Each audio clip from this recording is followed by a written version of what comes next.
चलो जी, तो प्रैक्टिकल क्वेश्चन 2 से हमें स्टार्ट करना है। क्या कहता है क्वेश्चन, देखो। RST Limited specializes in the distribution of pharmaceutical products.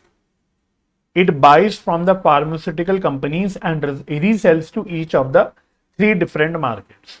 तो भाई हम लोग बस समझ लो डिस्ट्रीब्यूटर है, we are the distributor of some pharmaceutical products. हम बड़ी बड़ी फार्मास्यूटिकल कंपनी से फार्मास्यूटिकल प्रोडक्ट्स खरीदते हैं और फिर उनको आगे जाके रीसेल करते हैं अपने, आप ऐसे समझ लो रिटेल चेन पे, अलग अलग टाइप ऑफ रिटेल चेन पे बेचते हैं। जैसे कि वो क्या क्या है, एक हो गया जनरल सुपरमार्केट चेन्स, मतलब बड़ी बड़ी जो सुपरमार्केट की चेन्स वगैरह होती है उनको बेचते हैं। फिर ड्रग स्टोर्स की बड़ी बड़ी चेन होती है जैसे अपोलो वगैरह होती है, उनको भी बेचते हैं। और बाकी हम छोटी मोटी केमिस्ट की शॉप्स पे भी बेचते हैं। आपने देखा होगा आजकल जब केमिस्ट की एक लोकल टाइप की शॉप्स भी होती हैं और बाकी अपोलो फार्मेसी जैसी जो चेन है वो भी होती है। तो मतलब हम हर टाइप ऑफ रिटेल मार्केट्स बोल लो, रिटेल शॉप्स बोल लो, रिटेल चेन्स बोल लो, सबको बेचते हैं फार्मास्यूटिकल प्रोडक्ट्स। ये हमारा धंधा है, right.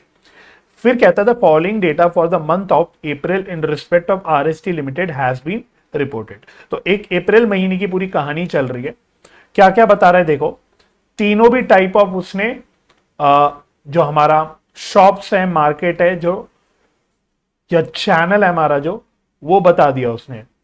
General supermarket chains, drug store की चेन्स एंड केमिस्ट शॉप्स। क्या क्या बता रहा है, वो कह रहा है एवरेज रेवेन्यू पर डिलीवरी, पर डिलीवरी एवरेज कितना रेवेन्यू है, तो इतना इतना है। जनरल सुपरमार्केट चेन में 84,975 है, ड्रग स्टोर चेन्स में 28,875 है, केमिस्ट शॉप्स में 5,445 है। इसी तरह से एवरेज COGS बता रहा है पर डिलीवरी, ये भी पर डिलीवरी बता रहा है, ध्यान से, है ना। तो बस केयरफुली पढ़ना एक एक शब्द को कि पर डिलीवरी हमारी जो हमारा रेवेन्यू आ रहा है उसकी कॉस्ट ऑफ गुड्स सोल्ड कितनी है, इतनी इतनी और इतनी है। फिर नंबर ऑफ डिलीवरीज बता रहा है वो आपको कि नंबर ऑफ डिलीवरीज कितनी है। अप्रैल महीने की बात हो रही है, 330 यहां पे है, 825 यहां पे है एंड 2750 यहां पे, राइट। तो कुछ नहीं बता रहा उसने, रेवेन्यू पर डिलीवरी बता दिया उसने, कॉस्ट ऑफ गुड्स सोल्ड पर डिलीवरी बता दी और फिर उसने नंबर ऑफ डिलीवरीज भी आपको बता दी। फिर कह रहा है in the past RST limited has used gross margin percentage to evaluate the relative profitability of its distribution channels. तो कह रहा है अभी तक हम लोग क्या करते हैं, हम लोग ग्रॉस मार्जिन आपको याद होगा लास्ट क्लास में जब हमने क्वेश्चंस करे थे उसमें आए थे हमारे ग्रॉस मार्जिन और उसके परसेंटेज वगैरह भी हमने निकाले। सॉरी, परसेंटेज तो खैर नहीं निकाले थे हमने, ग्रॉस मार्जिन निकाले थे। बट एक तरह से आप समझ लो ग्रॉस प्रॉफिट, है ना। तो you can say gross profit. तो ग्रॉस मार्जिन जो हम अकाउंट्स में बेसिकली ग्रॉस प्रॉफिट बोलते हैं, तो you can say it is nothing but revenue minus cost of goods sold. इसको हमने यहाँ पे बोल दिया ग्रॉस मार्जिन। तो प्रेजेंटली हम क्या करते हैं, हम लोग ग्रॉस मार्जिन को कंसिडर करते हैं, उसका परसेंटेज लेते हैं, ग्रॉस प्रॉफिट रेशियो समझ लो वो लेते हैं to evaluate the profitability of its distribution channels. तो अपने डिस्ट्रीब्यूशन चैनल्स की प्रॉफिटेबिलिटी समझने के लिए, उसको एनालाइज करने के लिए, उसको मेजर करने के लिए हम लोग ग्रॉस मार्जिन परसेंटेज यूज करते हैं एज ऑफ नाउ। फिर कह रहा है the company plans to use activity based costing for analyzing the profitability of its distribution channels. तो अब कंपनी सोच रही है तो चलो हम एक्टिविटी बेस्ड कॉस्टिंग को अप्लाई करते हैं अपनी प्रॉफिटेबिलिटी को एनालाइज करने के लिए। उसके लिए उसने क्या किया, उसने एक्टिविटी एनालिसिस आपको दे दी। क्या क्या उसने बोला, activity area customer purchase order processing, इसका कॉस्ट ड्राइवर बता रहा है बेसिकली परचेज ऑर्डर्स, राइट। इसी तरह से लाइन आइटम ऑर्डरिंग, उसके लिए बता रहा है आपका लाइन आइटम्स पर परचेज ऑर्डर। फिर बता रहा है स्टोर डिलीवरी, उसके लिए कॉस्ट ड्राइवर बता रहा है स्टोर डिलीवरीज। फिर कह रहा है कार्टन्स डिस्पैच टू स्टोर्स, उसके लिए वही number of carton dispatch to a store per delivery बता रहा है। और लास्ट, जैसे लास्ट क्लास में भी एक क्वेश्चन में आया था, शेल्फ स्टॉकिंग की बात करी थी, उसके लिए आवर्स ऑफ शेल्फ स्टॉकिंग। तो कुछ नहीं है, आपको टोटल 5 एक्टिविटी एरियाज बता दिए। आगे जाके आपको इसकी कॉस्ट वगैरह भी पता लग जाएगी और उसके रिलेटेड कॉस्ट ड्राइवर्स भी आपको बता रहा है, ठीक है। वो कह रहा था April months operating cost other than cost of goods sold, मतलब इन अदर वर्ड्स आप समझ लो ओवरहेड्स की बात कर रहा है। For RST limited are 8,27,970। तो अप्रैल महीने की उसने आपको ऑपरेटिंग कॉस्ट बता दी। These operating costs are assigned to 5 activity areas। तो ऊपर वाली जो 5 एक्टिविटी एरियाज बताई उसने, उस पे ये असाइन करा जा रहा है। The cost in each area and the quantity of cost allocation basis used in that area for the month of April is as follows. तो पता है क्या, मैं आपको बता देता हूं, ये वाली जो टेबल क्वेश्चन वाले ने दी है ना, इसकी एज सच नो रेलिवेंस, इसकी मैं बता देता हूं एज सच कोई रेलिवेंस नहीं है। अगर क्वेश्चन में ये टेबल ना भी बताता तो भी आपका काम चल जाता, क्योंकि मुद्दे की जो जानकारी क्वेश्चन वाले ने दी है वो यहां पे ऑलरेडी दे दी है। उसने यहां पे फिर से वही एक्टिविटी एरियाज के साथ उसके रिलेटेड कॉस्ट भी बता दिए और उसका कॉस्ट ड्राइवर का लिंक भी दे दिया उसने, मतलब सब कुछ यहां पे बता दिया है। ये सिर्फ कहानी के लिए टेबल दी है। आप चाहो तो इस टेबल को ऐसे काट भी दोगे ना तो भी आपको कोई फर्क नहीं पड़ेगा इस पर्टिकुलर क्वेश्चन में, क्योंकि ये वाली जो टेबल दे रखी क्वेश्चन ने, ये वाली टेबल आपकी मेन टेबल है। ये टेबल मेन है, ऊपर वाली टेबल का कोई ऐसा रेलेवेंस नहीं है। तो वही देखो, ऊपर जो उसने 5 एक्टिविटी एरियाज बताए थे, सेम उसने बताए 1 2 3 4 5, और उसकी उसने टोटल कॉस्ट बता दी। और मैं और एक और चीज बता देता हूं, उसने टोटल ऑपरेटिंग कॉस्ट आपको 8,27,970 बताई थी। अगर आप इन पांचों कॉस्ट का टोटल करोगे, बाद में चेक करके देख लेना फटाफट कैलसी पे, इसका टोटल 8,27,970 ही आएगा। मतलब उसने टोटल बेसिकली जो ऑपरेटिंग कॉस्ट आपको बताई उसका पांचों एक्टिविटी एरियाज में ब्रेकअप करके सब करके दे दिया क्वेश्चन। आपके लिए कोई मेहनत बची नहीं। हमने जो बिल्कुल फर्स्ट क्वेश्चन करा था एक्टिविटी बेस्ड कॉस्टिंग का, आपको याद होगा, उसमें तो हमें टोटल कॉस्ट को बांटना पड़ा था। उसने सिर्फ आपको परसेंटेज बताए थे अलग अलग एक्टिविटीज एरियाज के, आपको परसेंटेज लगा के वो कॉस्ट का ब्रेकअप खुद निकालना पड़ा था। यहां सब दे दिया उसने। और इसके अलावा उसने total units of cost allocation basis, basically जो रिलेटेड कॉस्ट ड्राइवर है उसके टोटल क्वांटिटी भी बता दी है। जैसे कि अगर आप देखोगे कस्टमर परचेस ऑर्डर प्रोसेसिंग, इसकी कॉस्ट 2,20,000 है और टोटल नंबर ऑफ ऑर्डर्स 5,500 है। ठीक है, ऐसी लाइन आइटम ऑर्डरिंग, इसकी कॉस्ट ये है, total number of line items इतने हैं। इस तरह से सबके उसने टोटल जो यूनिट्स है बता दिए। आप सीधा सीधा इसको यूज करके पता है क्या निकाल सकते हो, जो हमको हमेशा एक्टिविटी बेस्ड कॉस्टिंग में निकालना पड़ता है, that is cost driver rate.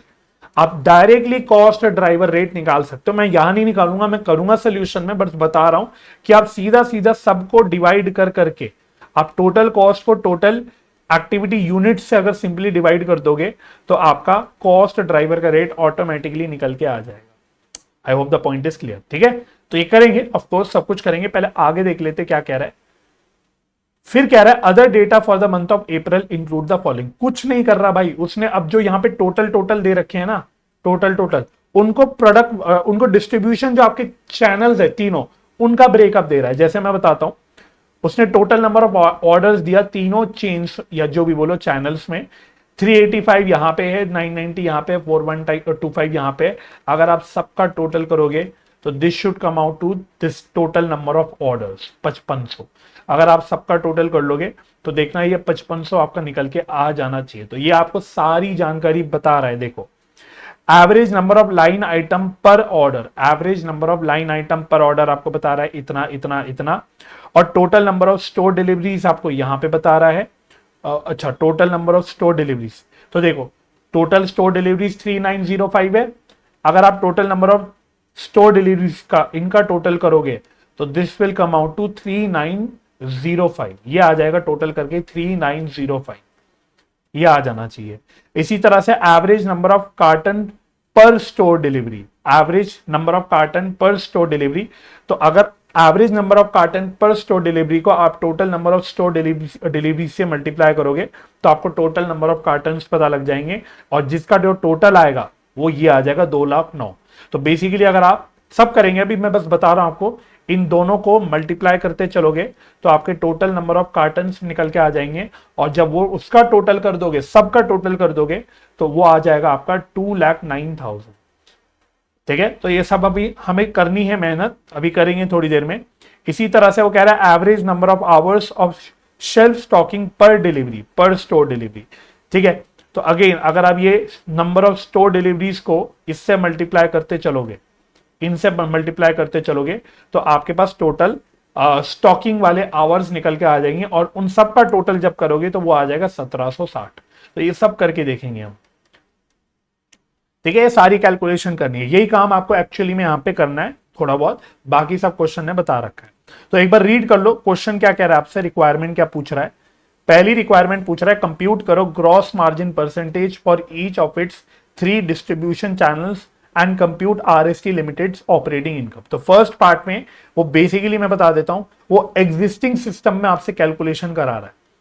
Existing system में उसने बोला था ना, एग्जिस्टिंग सिस्टम में आप फॉलो करते हो क्या, आप फॉलो करते हो ग्रॉस मार्जिन, आप इंडिविजुअली चैनल्स का ग्रॉस मार्जिन और उसका परसेंटेज निकालते हो, तो वो निकालने कह रहा है। और पूरी आरएसटी कंपनी का फिर आपसे ऑपरेटिंग इनकम, ऑपरेटिंग इनकम बोले तो आपको याद ही होगा, लास्ट क्लास में भी देखा था, बेसिकली प्रॉफिट को ऑपरेटिंग इनकम बोल देता है। तो ऑपरेटिंग प्रॉफिट्स बेसिकली पूछ रहा है कि सारे अगर आप ऑपरेटिंग कॉस्ट माइनस कर दोगे अपने मार्जिन में से, तो फाइनल आपका ऑपरेटिंग प्रॉफिट क्या बचेगा, ये निकालने बोल रहा है। दूसरे पार्ट में वो कह रहा है कंप्यूट करो rate per unit of cost allocation basis for each of the 5 activity areas. ये बोलने का फैंसी तरीका है, बोल क्या रहा है वो, सिंपली वो आपसे कॉस्ट ड्राइवर रेट निकलवा रहा है कि जब आप एक्टिविटी बेस्ड कॉस्टिंग लगाओगे तो आपको कॉस्ट ड्राइवर रेट निकालने पड़ेंगे, तो वो आपसे कह रहा है। तो ये तो पता है कि आप यहां पे भी कर सकते हो, आप डायरेक्टली बुक में भी करोगे, इन सबको डिवाइड करते चलोगे ना, तो ये आपका सेकंड पार्ट का आंसर यहीं पे निकल के आ सकता है। हालांकि ऐसे करना नहीं है, करेंगे तो प्रॉपरली, बट ये बेसिकली आपसे सेकंड पार्ट में कॉस्ट ड्राइवर रेट पूछ रहा है। और थर्ड पार्ट में पूछ रहा है compute the operating incomes of each distribution channel, of each distribution channel using the activity based costing information. Comment करो on the result, what new insights are available with the activity based cost information. तो हो क्या रहा है देखो, existing system में हम सिर्फ distribution channel wise gross margin निकाल के खुश हो जाते हैं। तो पहले पार्ट में उसने individually channel wise gross margin निकालने बोला था, और फिर ओवरऑल कंपनी का ऑपरेटिंग इनकम निकालने बोला था ओवरऑल, क्योंकि आप एग्जिस्टिंग सिस्टम में प्रोडक्ट वाइज या चैनल वाइज जो मुझे बोलना चाहिए, आप अपनी ऑपरेटिंग इनकम नहीं निकाल रहे, आप सिर्फ उसका ग्रॉस मार्जिन निकाल के खत्म कर रहे। लेकिन अब वो कह रहा है थर्ड पार्ट में कि अब क्योंकि आपने एक्टिविटी बेस्ड कॉस्टिंग लगाई है, तो उसको यूज करके अब आप चैनल वाइज हमें पूरा ऑपरेटिंग इनकम भी निकाल के बताओ नए सिस्टम में। और फिर बताओ, पहले आप क्योंकि काम कर नहीं रहे थे, पहले तो आप सीधा सीधा सिर्फ ग्रॉस मार्जिन निकाल रहे थे, अब आप ऑपरेटिंग प्रॉफिट भी निकाल रहे हो चैनल वाइज। तो ये जब आपने किया तो उससे आपको क्या नई जानकारी मिली, आपकी क्या नई अंडरस्टैंडिंग बनी, क्या आपने नई बात समझी, क्या जजमेंट बनाया, वो सारी चीजें वो आपसे पूछ रहा है थर्ड पार्ट में। और फोर्थ पार्ट एक प्योर फालतू का थ्योरी पार्ट है भाई, अननेसेसरी थ्योरेटिकल पार्ट है, जिसका एज सच मैं बोलूंगा क्वेश्चन से कोई लिंक नहीं है, it is just a theory part. ये आप खुद भी कर लोगे बाद में, कोई दिक्कत नहीं होगी। वो सिर्फ कह रहा है कोई भी 4 चैलेंजेस बताओ that would one would face in assigning the total operating cost to 5 activity area. Simply वो बोल रहा है एक्टिविटी बेस्ड कॉस्टिंग अप्लाई करते हैं तो उसमें क्या चैलेंजेस आप फेस करते हो भाई, कैसे कैसे चैलेंजेस फेस करते हो। कि कॉस्ट ड्राइवर रेट की क्रॉस ड्राइवर्स की आइडेंटिफिकेशन सबसे बड़ी चैलेंज है, कि आप सारे खर्चों का अलग अलग कॉस्ट ड्राइवर बैठ के आइडेंटिफाई करो, ये चैलेंज है।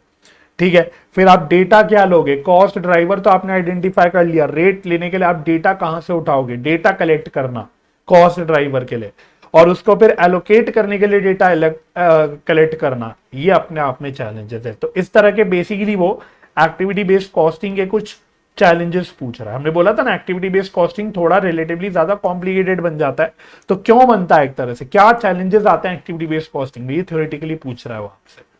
ठीक है, तो ये बेसिकली थ्योरी क्वेश्चन है, मेन जो है इसमें फर्स्ट 3 पार्ट्स हैं जो एक्चुअली में करने लायक है। ठीक है जी, चलो तो एक एक करके सारे पार्ट्स को सॉल्व करते हैं। तो फर्स्ट पार्ट से उसने बोला था, सबसे पहले उसने फर्स्ट पार्ट में बोला था आप इंडिविजुअली चैनल वाइज कैलकुलेट करो gross margin percent, which is very simple. ठीक है, तो आओ ग्रॉस मार्जिन परसेंट कैलकुलेट कर लेते हैं इंडिविजुअली चैनल वाइज, और अपने अंडरस्टैंडिंग के लिए चाहे लिख लो ग्रॉस मार्जिन का मतलब क्या होता है।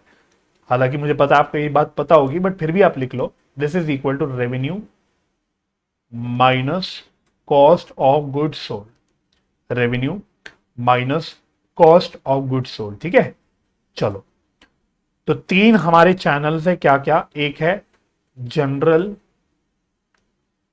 सुपरमार्केट चेन,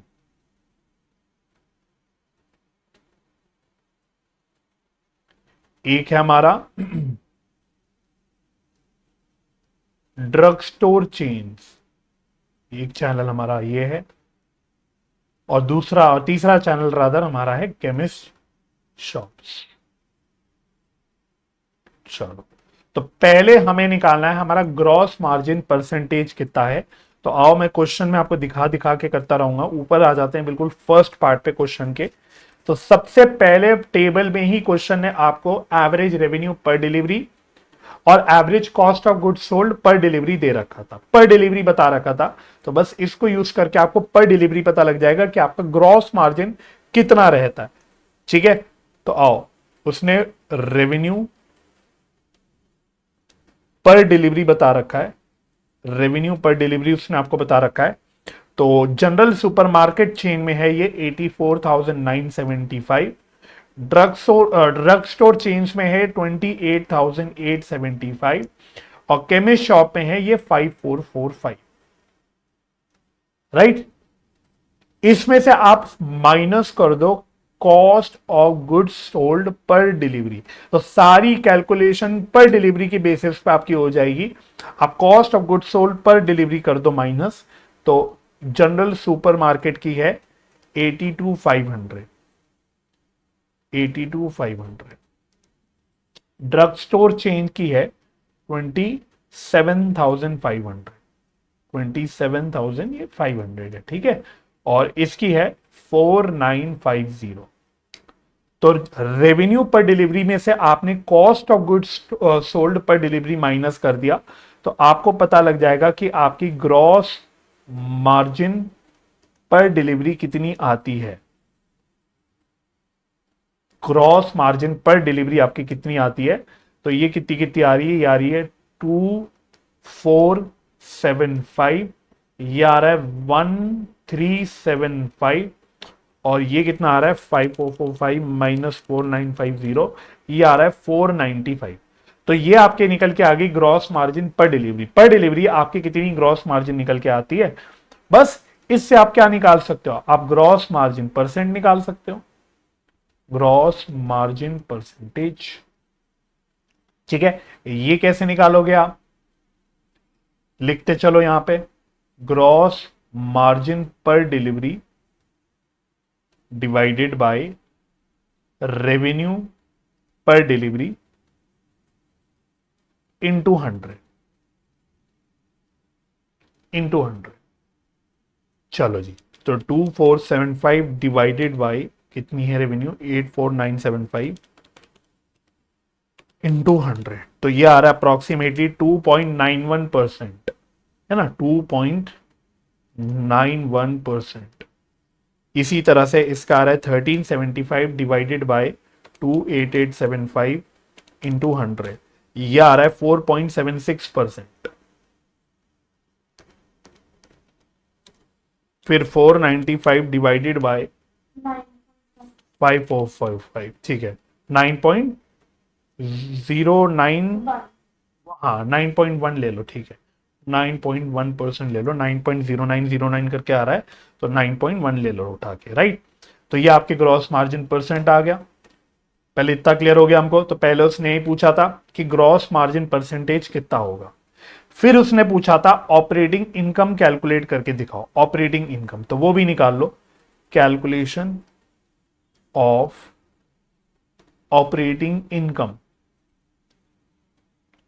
लेकिन अभी उसने चैनल वाइज नहीं पूछा, फर्स्ट पार्ट में उसने चैनल वाइज अभी नहीं पूछा कि आप ऑपरेटिंग इनकम तीनों चैनल का अलग अलग बताओ, उसने ओवरऑल कंपनी का पूछा है। तो calculation of operating income of RST limited. चलो जी,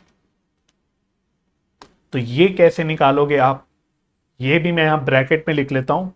आप टोटल ग्रॉस मार्जिन लेना, टोटल ग्रॉस मार्जिन में से माइनस कर देना total operating cost. Simply speaking, gross profit में से आप जो बाकी ऑपरेटिंग खर्चे है वो माइनस कर देना, तो आपका ऑपरेटिंग प्रॉफिट आ जाएगा। यही तो करते थे पहले भी, आप यही करते थे क्लास 12 में, जब आप ऑपरेटिंग प्रॉफिट निकालते थे, ऑपरेटिंग प्रॉफिट रेशियो वगैरह निकालते थे, आप वही करते थे। आप ग्रॉस प्रॉफिट में से बेसिकली अदर ऑपरेटिंग एक्सपेंसेस को माइनस करते थे तो आपका ऑपरेटिंग प्रॉफिट निकल के आता। तो ये वैसे ही कुछ है कि आप ग्रॉस मार्जिन में से आप अदर ऑपरेटिंग एक्सपेंसेस यानी ऑपरेटिंग कॉस्ट माइनस कर दो तो आपका ओवरऑल ऑपरेटिंग प्रॉफिट या ऑपरेटिंग इनकम निकल के आ जाएगा। ठीक है, चलिए तो कैसे निकालेंगे हम, पहले यहां पे लिखते हैं ग्रॉस मार्जिन, रुपीस में लेना है अब हमको, परसेंट में नहीं लेना। ये कैसे निकालेंगे, कुछ नहीं, आपने ग्रॉस मार्जिन पर डिलीवरी निकाल लिया, इसको मल्टीप्लाई कर देना बाय नंबर ऑफ डिलीवरीज। तो नंबर ऑफ डिलीवरीज से आप मल्टीप्लाई कर दो तो आपको टोटल ग्रॉस मार्जिन भी पता लग जाएगा। तो जैसे यहां पे हमारा है जनरल सुपरमार्केट चेन, थोड़ा बस क्लरिकल वर्क है, ये बड़े बड़े नाम बार बार लिखने पड़ेंगे आपको इस क्वेश्चन में, जनरल सुपरमार्केट चेन, ये बड़ी दिक्कत की बात होती है। क्वेश्चन वाला छोटे छोटे नाम लिखने की जगह बड़े बड़े नाम लिख देता है तो आपको उतना बार बार लिखते बैठना पड़ता है। तो देखो ग्रॉस मार्जिन पर डिलीवरी था 2475 multiplied by number of deliveries, उसने वही इसी टेबल में दे रखी है, देखो नंबर ऑफ डिलीवरीज ये रही 330 मल्टीप्लाइड बाय 330। तो ये कितना आ रहा है 2475 इंटू 330, ये आ गया 816, अंदर लिखना बाहर मत निकलना लिखना 816,750। इसी तरह से आपका जो दूसरा है ड्रग स्टोर चेन, ये है 1375। तो लिख लो ड्रग स्टोर चेन, तो ये आया था 1375 multiplied by number of deliveries कितनी है, नंबर ऑफ डिलीवरीज इसकी ये रही 825, कितना 1134 375 सही जवाब। और फिर आपका है केमिस्ट शॉप,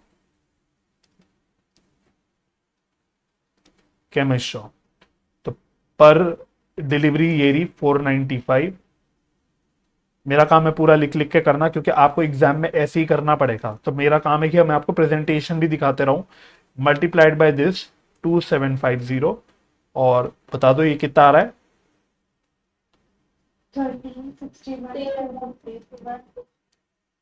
250 ना, और इसका सबका टोटल कर लो 816,750 प्लस 1134,375 प्लस 1361,250, ये आ रहा है 33,12,375, 33,12,375। तो ये आप फाइनल रुपीस कॉलम के नीचे लिख दो, इसमें से लेस कर देंगे हम operating cost.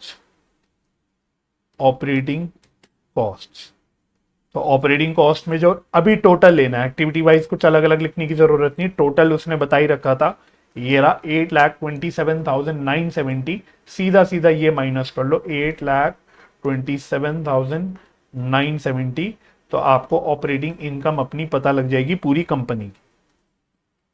Operating income minus 8,27,970, तो ये आ रहा है 24,84,405, 24,84,405। तो ये हमारा फर्स्ट पार्ट अब डन हो गया। ये दो चीजें उसने पूछी थी, एक ग्रॉस मार्जिन परसेंटेज और दूसरा ऑपरेटिंग इनकम। ठीक है, बट नोट करने वाली बात है जो मैं बार बार बता रहा हूं, जो आपको नोट करनी है, बिकॉज उसी के ऊपर ये क्वेश्चन आपका आधारित भी है कि ये जो हमने ग्रॉस नहीं रादर ऑपरेटिंग इनकम निकाला, ये हमने ओवरऑल पूरी कंपनी का निकाला। ठीक है, चैनल वाइज नहीं निकाला अभी हमने, एग्जिस्टिंग सिस्टम में हमारे पास कोई अभी सिस्टम ही नहीं है जिसमें हम ये चैनल वाइज निकाल पाए, इसलिए क्वेश्चन ने ड्राफ्टी क्वेश्चन ऐसा किया है थर्ड पार्ट में कि क्या नई जानकारी आई जब आपने एक्टिविटी बेस्ड कॉस्टिंग लगाई, what new information came to light, इसीलिए वो आपसे इस लैंग्वेज में क्वेश्चन पूछ रहा है। Point clear? Yes sir. Second part तो I think most easy part है आपके पूरे क्वेश्चन का, वो है कॉस्ट ड्राइवर रेट निकालना है आपको। तो calculation of rate per unit of cost allocation basis, मतलब अब जो लैंग्वेज जो शब्द क्वेश्चन ने बोले हैं तो मैं वो पूरे लिख रहा हूं। ब्रैकेट पे लिख लेता हूं सिंपल भाषा में, वो सीधा सीधा आपसे कॉस्ट ड्राइवर रेट निकलवा रहा है।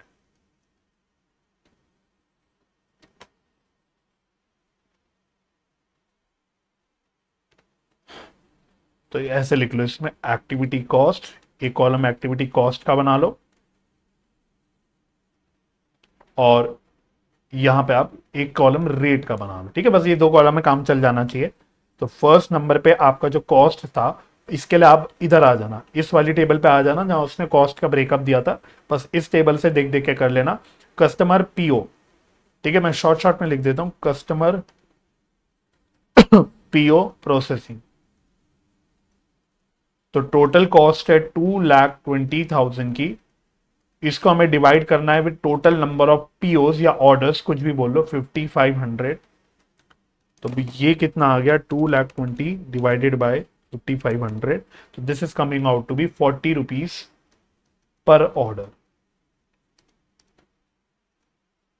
ठीक है, उसके बाद सेकेंड नंबर पे जो नेक्स्ट कॉस्ट आपको दे रखा है वो क्या है, line item ordering. Line item ordering, इसकी कॉस्ट कितनी दे रखी है, 175,560 और लाइन आइटम्स है 58,520। तो 175,560 डिवाइडेड बाय 58,520, तो ये आ रहा है ₹3 पर लाइन आइटम, पर लाइन आइटम। ठीक है, थर्ड है आपका क्या था, स्टोर डिलीवरी था। स्टोर डिलीवरी, तो इसकी टोटल कॉस्ट है 1,95,250। डिवाइड करना है इसमें हमें टोटल नंबर ऑफ डिलीवरी से, दैट इज 3905। तो ये कितना आ रहा है, 50 आ रहा है। ठीक है, हाँ 50 आ रहा है। तो ₹50 पर डिलीवरी, पर डिलीवरी। ठीक है जी। और फिर फोर्थ पार्ट, मतलब फोर्थ एक्टिविटी कॉस्ट आपकी है, ये है कार्टन डिस्पैच। टोटल कॉस्ट है 2,09,000 और ये तो बहुत ही आसान है, डिवाइड करना है विद टोटल 2,09,000 कार्टन से। मतलब ये भी लिखना चाहिए हमको, ये कार्टन यहां लिख देता हूं और यहां डिलीवरीज लिख देता हूं, यहां पे लाइन आइटम्स लिख देता हूं थोड़ा अच्छी प्रेजेंटेशन के लिए। चलो, तो ये तो सीधा सीधा आ जाएगा ₹1 पर कार्टन। ठीक है जी। और जो फिफ्थ आपका एक्टिविटी कॉस्ट है दैट इज शेल्फ स्टॉकिंग। तो कॉस्ट देख लेते हैं, इसकी कॉस्ट है ₹28,160 डिवाइडेड बाय आवर्स है 1760 आवर्स, ये आ गया 16 per hour, right, per hour, correct. मतलब पर शेल्फ स्टॉकिंग आवर अगर पूरा लिखना चाहो, नहीं तो मैं खाली पर आवर लिख देता हूं, अंडरस्टूड ये, राइट। लो जी, सेकंड पार्ट इतना ही था। सेकंड पार्ट में आपको ये रेट्स ही बस निकालने उसने पूछे थे, तो हमारा सेकंड पार्ट भी क्वेश्चन का खत्म। ठीक है, और जो सबसे मेहनत करने वाला मेरे ख्याल से पार्ट है दैट इज थर्ड पार्ट। तो थर्ड पार्ट में कुछ नहीं है, थर्ड पार्ट में उसने वही बोला है कि एक्टिविटी बेस्ड कॉस्टिंग लगा के आप ऑपरेटिंग इनकम आप निकालो, चैनल वाइज निकालो। मतलब अब आपको ओवरऑल नहीं, ओवरऑल तो पता ही है हमको कितना है, अब आपको चैनल वाइज निकालना है। तो थर्ड पार्ट लिखना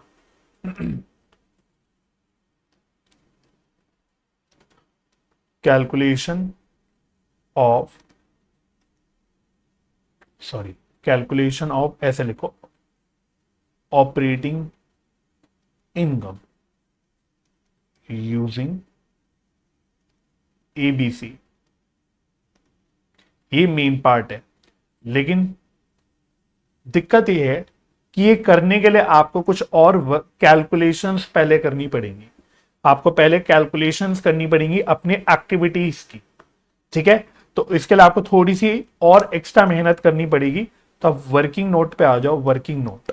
तो देखो आपको क्या चाहिए, आपने देखो कॉस्ट ड्राइवर रेट निकाल लिया, अब आपको बस ये देखना है कि क्या आपके पास चैनल वाइज ये सारी क्वांटिटीज अवेलेबल हैं क्या। जैसे ऑर्डर, क्या आपके पास चैनल वाइज ऑर्डर्स अवेलेबल है? अगर क्वेश्चन में डायरेक्टली अवेलेबल है तो काम खत्म। क्या आपके पास चैनल वाइज लाइन आइटम्स पता है? अगर पता है तो काम खत्म। क्या आपको चैनल वाइज डिलीवरीज पता है? अगर हां तो काम खत्म। अगर मतलब इस तरह से आपको ये देखना पड़ेगा। जो चीज नहीं है वो आपको कैलकुलेट करनी पड़ेगी। जैसे हम पहले ऑर्डर्स की बात कर रहे थे, तो आई थिंक जहां तक मुझे याद है ऑर्डर्स क्वेश्चन में था, ऑर्डर्स उसने बता रखे थे, नंबर ऑफ ऑर्डर्स ये रहे देखो, नंबर ऑफ ऑर्डर्स उसने चैनल वाइज बता रखे थे तीनों के। तो ये मेरे पास ऑलरेडी अवेलेबल है। इसी तरह से आपको आई थिंक ये नहीं पता, आपको लाइन आइटम्स पता है क्या चैनल वाइज? नहीं। आपको उसने average number of line item per order दे रखा है, पर ऑर्डर दे रखा है, टोटलिटी में नहीं दिया। मतलब ये हल्की सी मेहनत करनी पड़ेगी, करना कुछ नहीं है, मल्टीप्लाई करना है नंबर ऑफ ऑर्डर्स को average number of line item से। बट ये करके आपको पहले निकालना पड़ेगा कि आपके नंबर ऑफ लाइन आइटम्स पर चैनल कितने हैं। इसी तरह से स्टोर डिलीवरीज उसने आपको दे रखी है directly, number of store deliveries उसने आपको दे रखी है। लेकिन और क्या नहीं दे रखा आपको उसने?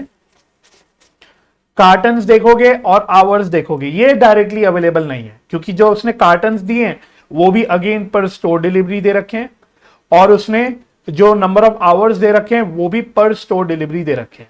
और नंबर ऑफ डिलीवरीज कहां दे रखी है उसने? वो बिल्कुल स्टार्टिंग में दी थी उसने, ये रही नंबर ऑफ डिलीवरीज यहां पे दे रखी थी। तो देख रहे हो क्वेश्चन में कहां कहां कैसे कैसे डेटा लगा रखा। यही लिमिटेशन भी, यही चैलेंज भी है, यही चैलेंज भी है जो क्वेश्चन ने लास्ट पार्ट में पूछा है कि व्हाट आर द चैलेंजेस जो आपको लगेंगे एक्टिविटी बेस्ड कॉस्टिंग लगाने में, वो ये चैलेंजेस हैं। इस तरह के चैलेंजेस आते हैं कि डेटा कहां कहां से उठाना है। Point clear? तो बस ये आपको थोड़ी सी मेहनत करनी पड़ेगी, दो तीन चीजें आपको खुद से पहले कैलकुलेट करनी पड़ेगी। ठीक है, तो आ जाओ सबको हम एक जगह संक्षिप्त में यहां पे एक ही जगह पे प्लेस कर देते ताकि हमें बार बार इधर उधर ढूंढना ना पड़े। तो इसलिए वर्किंग नोट में आप वर्किंग नोट कॉस्ट अकाउंटिंग में साथ साथ कर सकते हो, मतलब अकाउंटिंग की तरह नहीं कि आपको मेन सोल्यूशन ऐसे करना है लास्ट में वर्किंग नोट करना है। कॉस्टिंग में थोड़ा सा अलाउड होता है ये। तो आप वर्किंग नोट लिखोगे और लिखोगे आप कैलकुलेशन ऑफ एक्टिविटी लेवल्स, बोले तो एक्टिविटी की quantities for each distribution channel. तो टोटल हमें 5 डेटा चाहिए, 5 हमें एक्टिविटी लेवल्स चाहिए, पांचों कॉस्ट के लिए, तीनों में। तो ये हमें बस प्लेस करके रखना है ताकि आगे का हमारा क्वेश्चन इजी हो जाए। तो एक फिर से वही क्लेरिकल वर्क आ गया, एक लिखोगे जनरल सुपरमार्केट, फिर एक हो गया आपका ड्रग स्टोर चेन्स, फिर हो गए आपके केमिस्ट शॉप्स। शॉर्ट शॉर्ट में लिख देता हूं, केमिस्ट लिख देता हूं, अंडरस्टूड है, केमिस्ट शॉप्स। ठीक है, तो फर्स्ट हमको पहले एक्टिविटी कॉस्ट के लिए चाहिए नंबर ऑफ ऑर्डर्स। यहां कोई मेहनत नहीं है क्योंकि ये हमें गिवन है, सीधा क्वेश्चन के टेबल से टेप लो, कॉपी पेस्ट कर लो। तो मैं भी देख रहा हूं अपने क्वेश्चन से 385 यहां पे है, 990 यहां पे है, 4125 यहां पे है। आप चाहो तो अपना टैली करने के लिए जो मैं आपको बता रहा था कि आप ये टैली कर सकते हो, टोटल टैली कर लेना। जो टोटल नंबर ऑफ ऑर्डर्स थे जिससे हमें डिवाइड करके बेसिकली हमने कॉस्ट ड्राइवर रेट भी निकाल रखा है, ये टोटल करके 5500 ही आ रहा होगा। ठीक है, तो टैली करने के लिए आप टोटल भी कर सकते हो।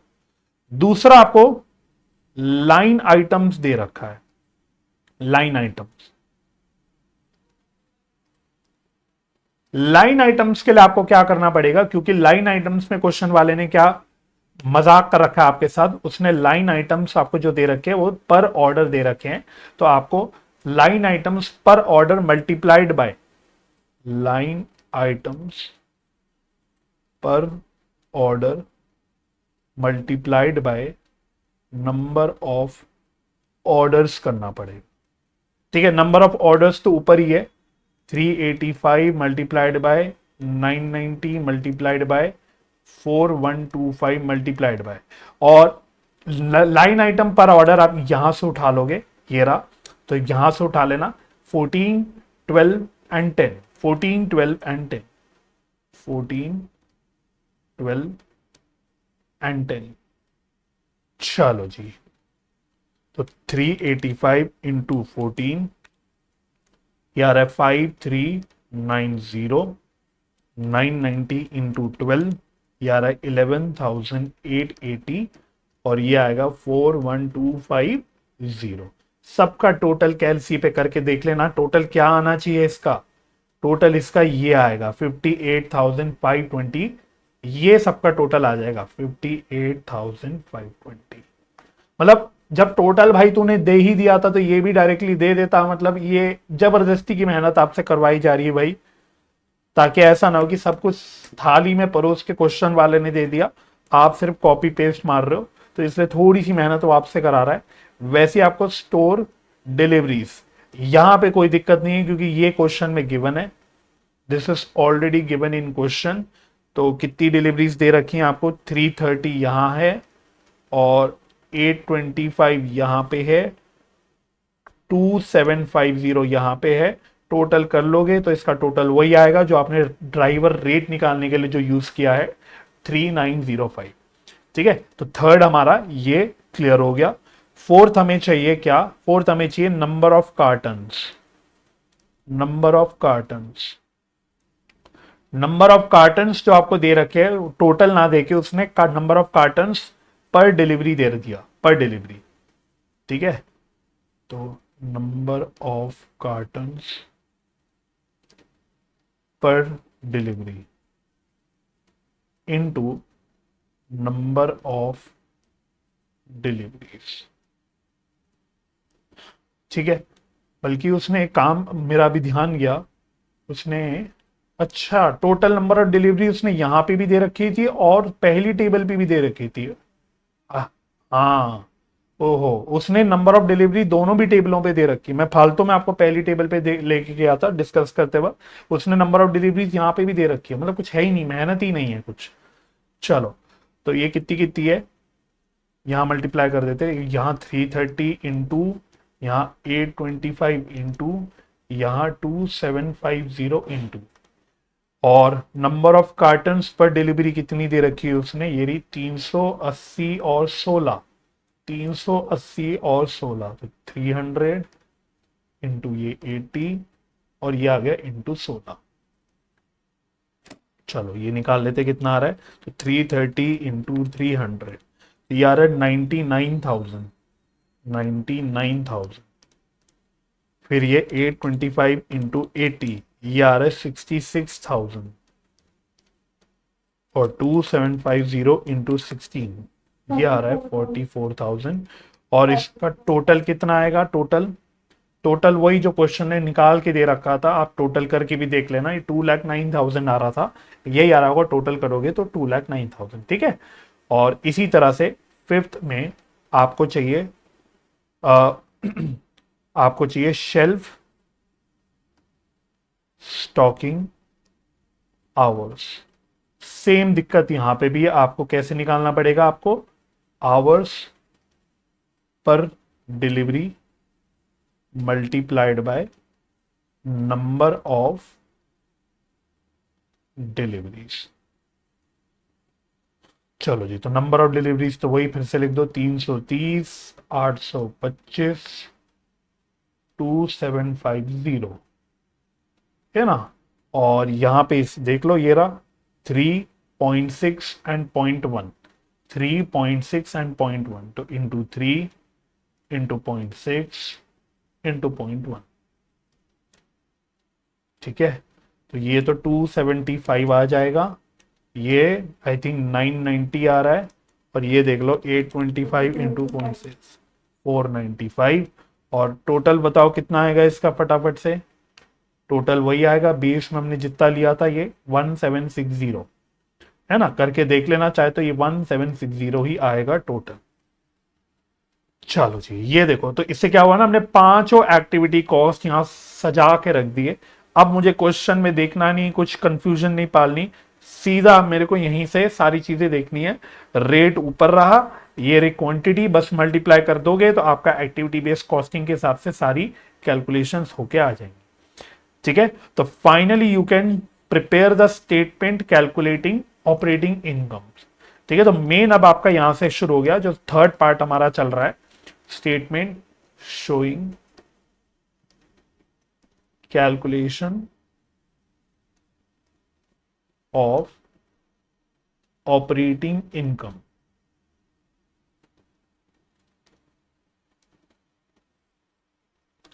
तो ये आ गया पर्टिकुलर्स।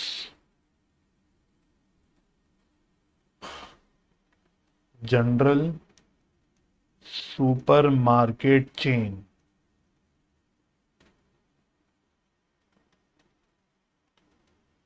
फिर ये आ गया ड्रग स्टोर चेन, यहां आ गया केमिस्ट शॉप्स।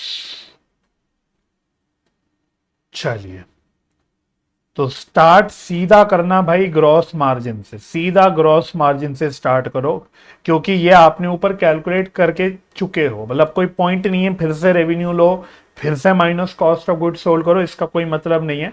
आपने gross margin channel wise already निकाला था, देखो ये रहा, ये ये तो बस यहां से आप शुरुआत कर लो अपनी इस स्टेटमेंट की। ठीक है, चाहो तो आप पूरा स्टार्टिंग से फिर से कर सकते हो, प्रॉब्लम कुछ नहीं है, लेकिन टाइम बच जाएगा ना ऐसे करने से आपका। 1134 375 और कितना था 1361 250। तो ये मैंने ग्रॉस मार्जिन पार्ट नंबर 1 में ही कैलकुलेट कर रखा था, उससे यहां पे स्टार्ट कर लिया। अब यहां से माइनस करनी है हमें सारी ऑपरेटिंग कॉस्ट, और ये हमें अब चैनल वाइज माइनस करनी है। जो हमने फर्स्ट पार्ट में टोटलिटी में माइनस करी थी, अब हमें ये चैनल वाइज करनी है, बिकॉज हमने यहां पे एक्टिविटी बेस्ड कॉस्टिंग लगा रखा है, राइट।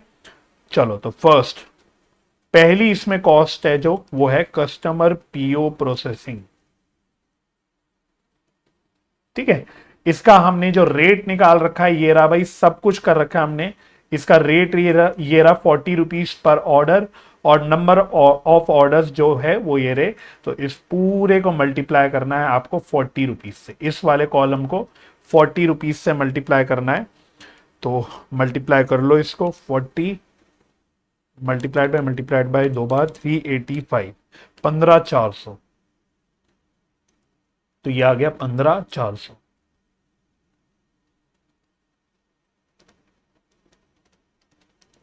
ठीक है, बेटर है कि आप यहां पे लिख दो एट द रेट ऑफ ₹40 पर ऑर्डर, ये स्पेसिफाई कर लो तो क्लैरिटी रहेगी। 15,400 ये हो गया, फिर 990 यार है 39,600,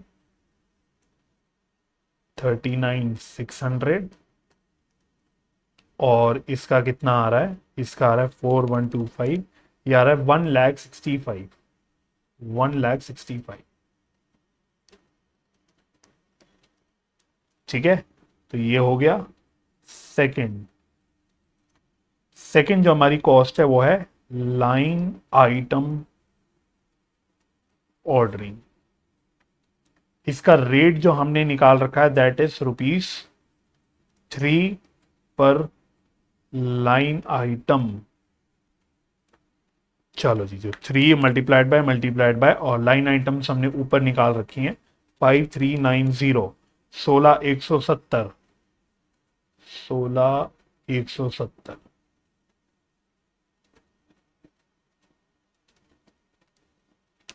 फिर और क्या है, 11,880,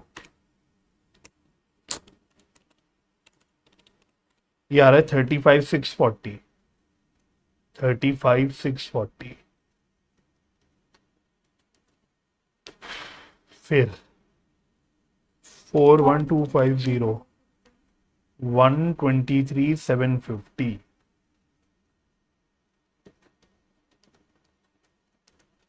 ठीक है, ये भी डन हो गया। थर्ड कॉस्ट है हमारी, third cost that is store delivery, और इसका रेट हमने निकाला था, कितना था, शायद 50 रुपए था, है ना, 50 रुपए पर डिलीवरी।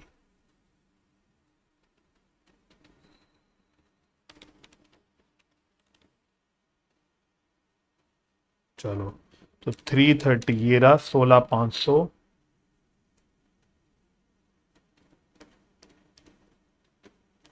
उसके बाद 825 ये आ रहा है 41,250,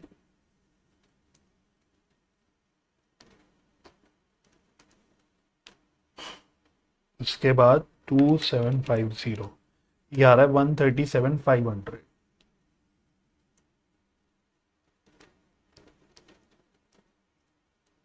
ठीक है, ये भी डन हो गया। फोर्थ है हमारा कार्टन्स, कार्टन्स डिस्पैच। ये आया था हमारा रेट जो, वो आया था ₹1 पर कार्टन।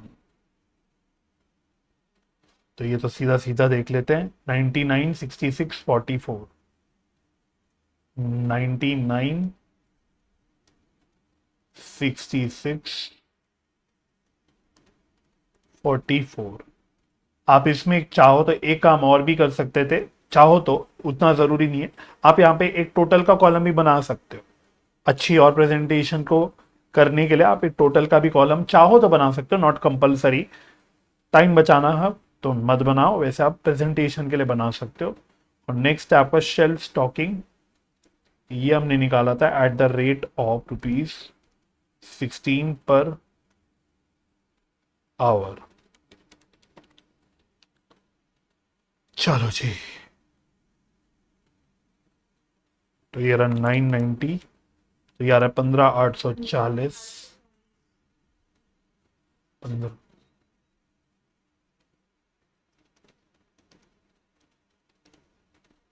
ठीक है, ये 15,840 सही। 7,920, और उसका भी बता दो मेरे को, 4,400।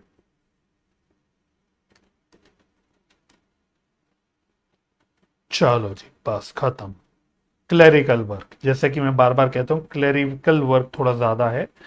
तो अब आप कर सकते हो, सारी कॉस्ट माइनस कर दोगे तो आपकी ऑपरेटिंग इनकम। आप एक काम करना, क्योंकि आपको एनालिसिस करने भी बोला है ना क्वेश्चन ने, तो आप एक्टिविटी कॉस्ट का टोटल भी कर लो एक बार, क्योंकि क्वेश्चन वाले ने आपको कुछ एनालिसिस वगैरह करने भी बोली है, तो उसमें वो काम आ सकता है।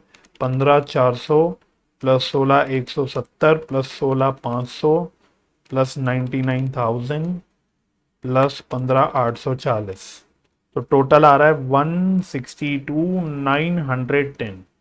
ठीक है, तो बस सारी एक्टिविटी कॉस्ट जो आपने लिए हैं बेसिकली, इसका टोटल कर लो, प्लस 35,640 प्लस 41,215। ठीक है, 190,410, ओके। और इसका भी टोटल करके बता दो मेरे को, लास्ट वाले का।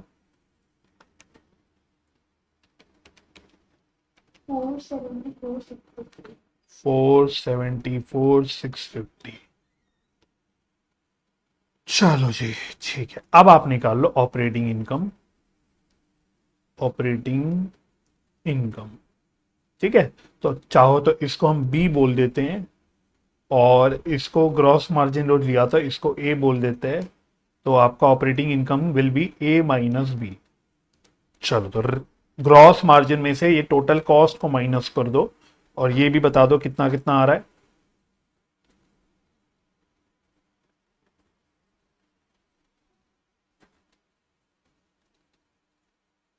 जो ऑपरेटिंग इनकम बता दो कितने आ रहे हैं।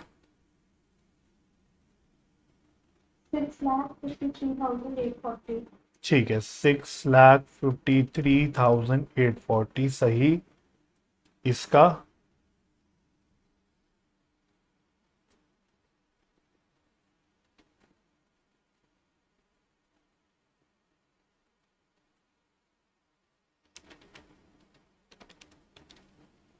943,965। 943,965, और इसका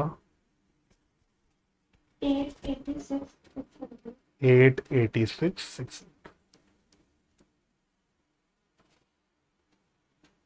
ठीक है, एक काम आप और कर लो, आप चाहो तो ऑपरेटिंग इनकम परसेंटेज में भी निकाल सकते हो, परसेंटेज में भी निकाल सकते हो ऑफ रेवेन्यू।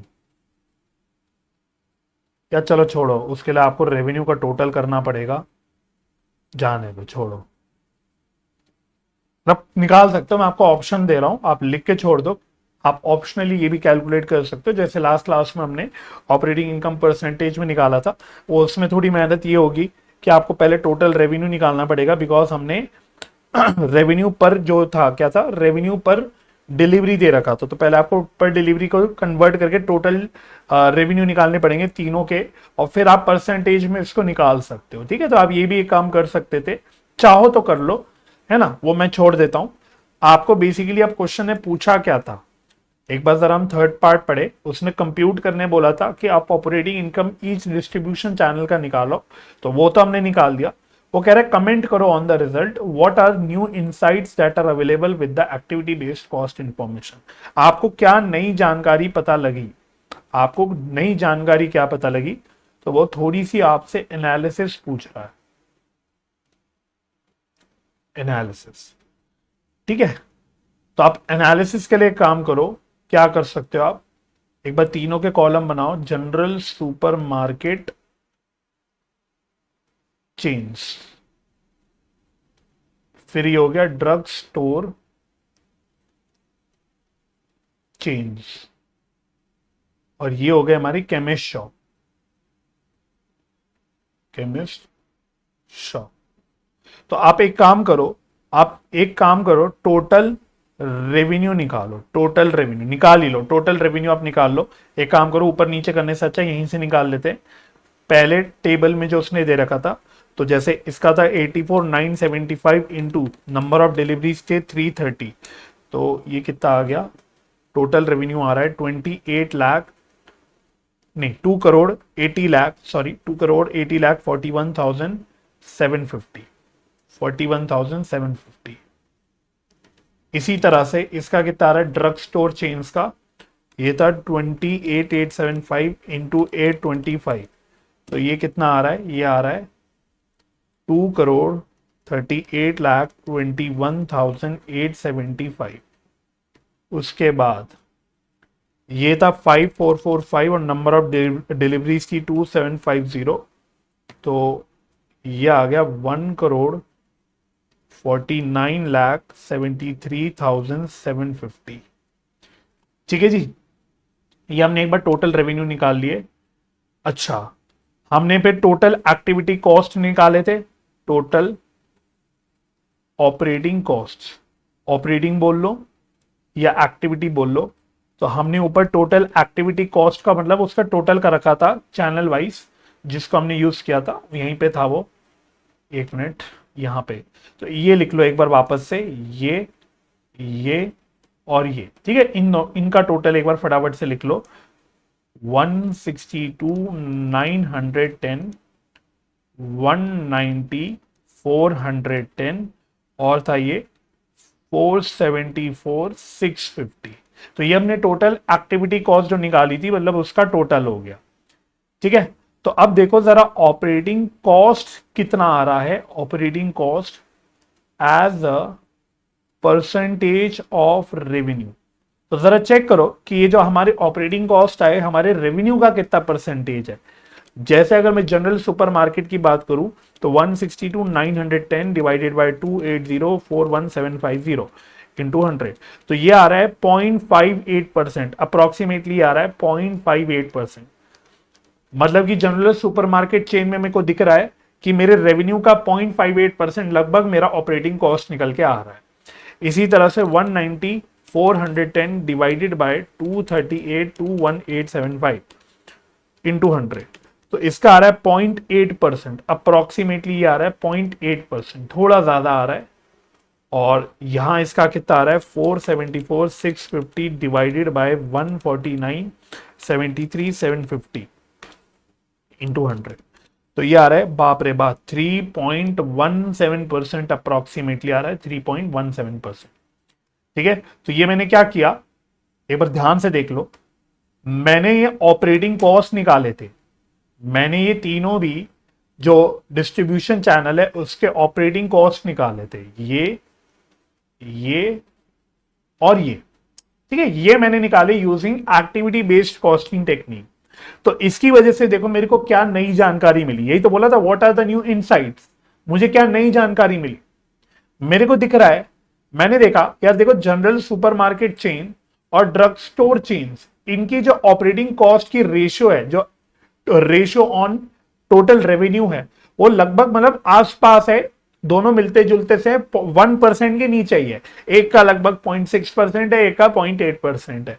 लेकिन जो तीसरा है मेरा केमिस्ट शॉप, यहां मुझे क्या दिखने को मिल रहा है, यहां मुझे दिखने को मिल रहा है कि यहां ऑपरेटिंग कॉस्ट, बेसिकली जो एक्टिविटी बेस्ड कॉस्टिंग लगाई मैंने, उसके हिसाब से जो कॉस्ट का शेयर निकल के आ रहा है ऑन द रेवेन्यू, या कॉस्ट का जो रेशियो निकल के आ रहा है ऑन रेवेन्यू, वो बहुत ही ज्यादा आ रहा है, मोर देन 3%, जहां बाकियों का 1 से भी नीचे आ रहा है, या इसका 3 से ज्यादा आ रहा है। तो इससे मुझे क्या समझ आ रहा है, इससे मेरे को यह समझ आ रहा है कि भाई केमिस्ट शॉप में ऑपरेटिंग कॉस्ट ज्यादा एलोकेट की जा रही है। उसके पीछे कारण क्या होगा, क्योंकि केमिस्ट शॉप ज्यादा क्वांटिटी ऑफ एक्टिविटीज डिमांड कर रहा है, ज्यादा क्वांटिटी ऑफ एक्टिविटीज डिमांड कर रहा है केमिस्ट शॉप, इसीलिए उसको ज्यादा कॉस्ट एलोकेट हो रही है। तो अल्टीमेटली हम प्रॉफिटेबिलिटी एनालिसिस कर रहे थे। जब मैंने ग्रॉस मार्जिन परसेंटेज निकाला था, जब मैंने ग्रॉस मार्जिन परसेंटेज निकाला था प्रोडक्ट वाइज, बिल्कुल ऊपर जाके हमने निकाला था, यहां पे कहीं जाके निकाला था हमने, ये रहा। तो यहां में दिखा था कि कहीं ना कहीं केमिस्ट शॉप का जो ग्रॉस मार्जिन परसेंट है वो सबसे ज्यादा आ रहा था। तो खाली जब मैं इतनी एनालिसिस कर रहा था, खाली मैं इतनी एनालिसिस कर रहा था, तो मुझे ऐसा प्रॉफिटेबिलिटी में एनालिसिस कर रहा था, तो मुझे दिख रहा था कि प्रॉफिटेबिलिटी के पॉइंट ऑफ व्यू से केमिस्ट शॉप सबसे ज्यादा ग्रॉस मार्जिन कमा रहा है, क्योंकि यार 9.1% आ रहा था। लेकिन जब मैंने एक्टिविटी बेस्ड कॉस्टिंग लगाई तो मुझे एक नई जानकारी क्या मिल गई, मेरे को ये नई जानकारी मिल गई कि भाई chemist shop gross margin percent तो ज्यादा कमा रहा है, लेकिन ये ज्यादा एक्टिविटी भी डिमांड कर रहा है, जिसकी वजह से इसका ऑपरेटिंग कॉस्ट ज्यादा निकल के आ रहा है, इसका ऑपरेटिंग कॉस्ट ज्यादा निकल के आ रहा है। ये एनालिसिस मेरी निकल के आई। तो बस इसको लिख लो, बहुत बड़ी बड़ी कहानी थोड़ी लिखनी है हमको, ये कोई इंग्लिश का पेपर थोड़ी है कि जहां में एक एक दो दो पन्ने भरने, हमें ब्रीफली बस अपनी एनालिसिस बतानी है, ठीक है। तो इसमें आप लिखो, रिमार्क डाल के लिख सकते हो आप, अपना जो भी लिखा एनालिसिस ही लिख सकते हो इसको। तो कह रहा है कि लिखो इसमें द अबव एनालिसिस, बस ब्रीफली हमें अंग्रेजी में बातों को समझाना है। The above analysis shows that chemist shop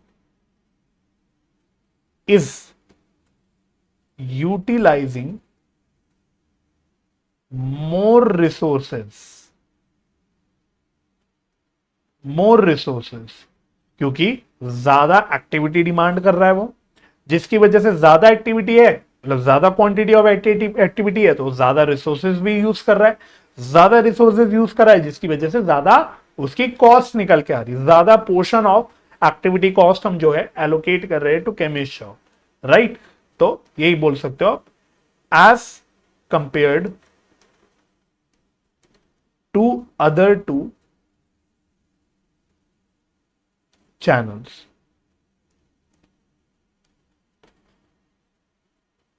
Since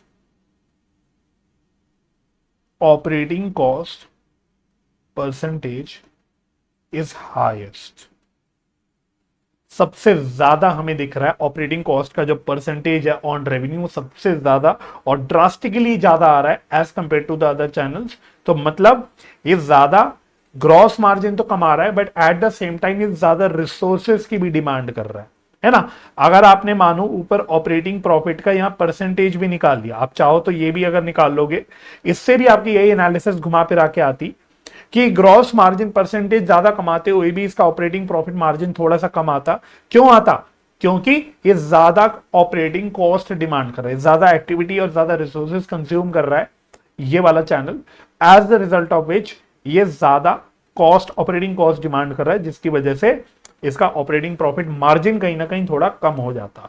ठीक है, तो आप चाहो तो एक काम कर सकते हो, आप यहां पे परसेंटेज फॉर्म में भी एक बार निकाल के देख लो। 653,840 डिवाइडेड बाय रेवेन्यू हमने निकाल ही लिया ना, 280,41750 इंटू 100, तो देखो ये आ रहा है 2.33%, 2.33%।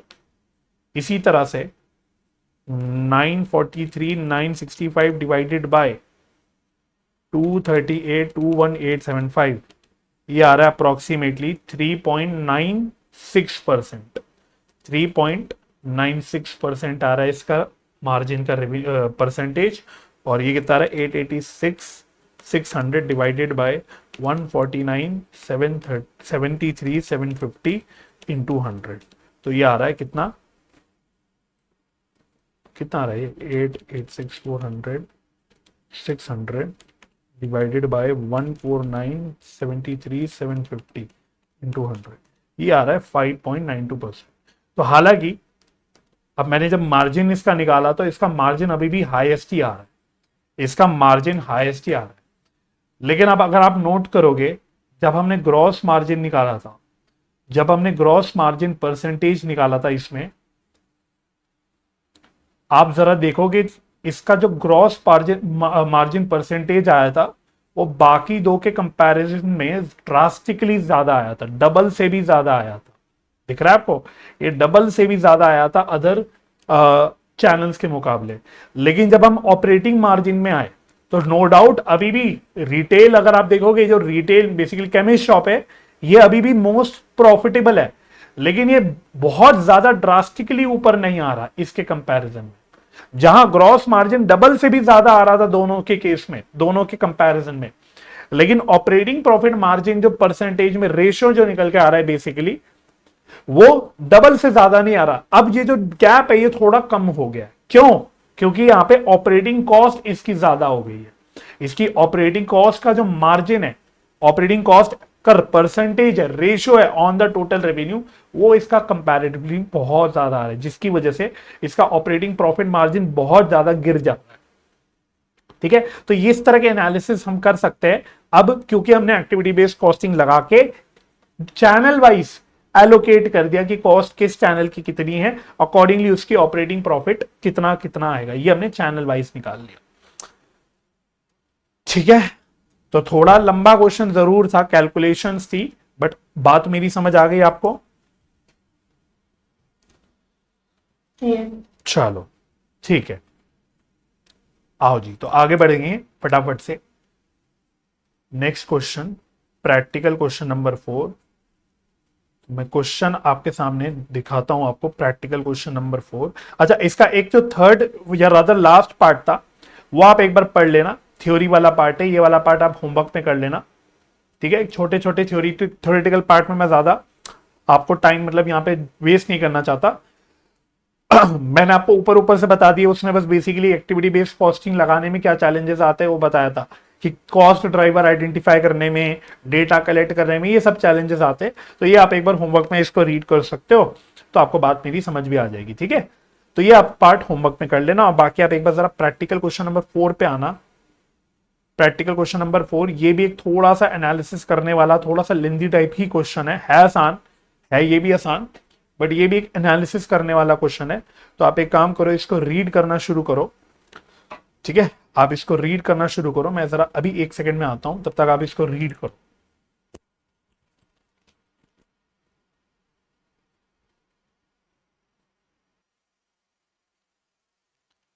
चलो रीड करा आपने एक बार क्वेश्चन? कुछ दिमाग में क्लिक करी चीजें? क्या कह रहा है क्वेश्चन, देखो भाई, पढ़ते हैं एक बार।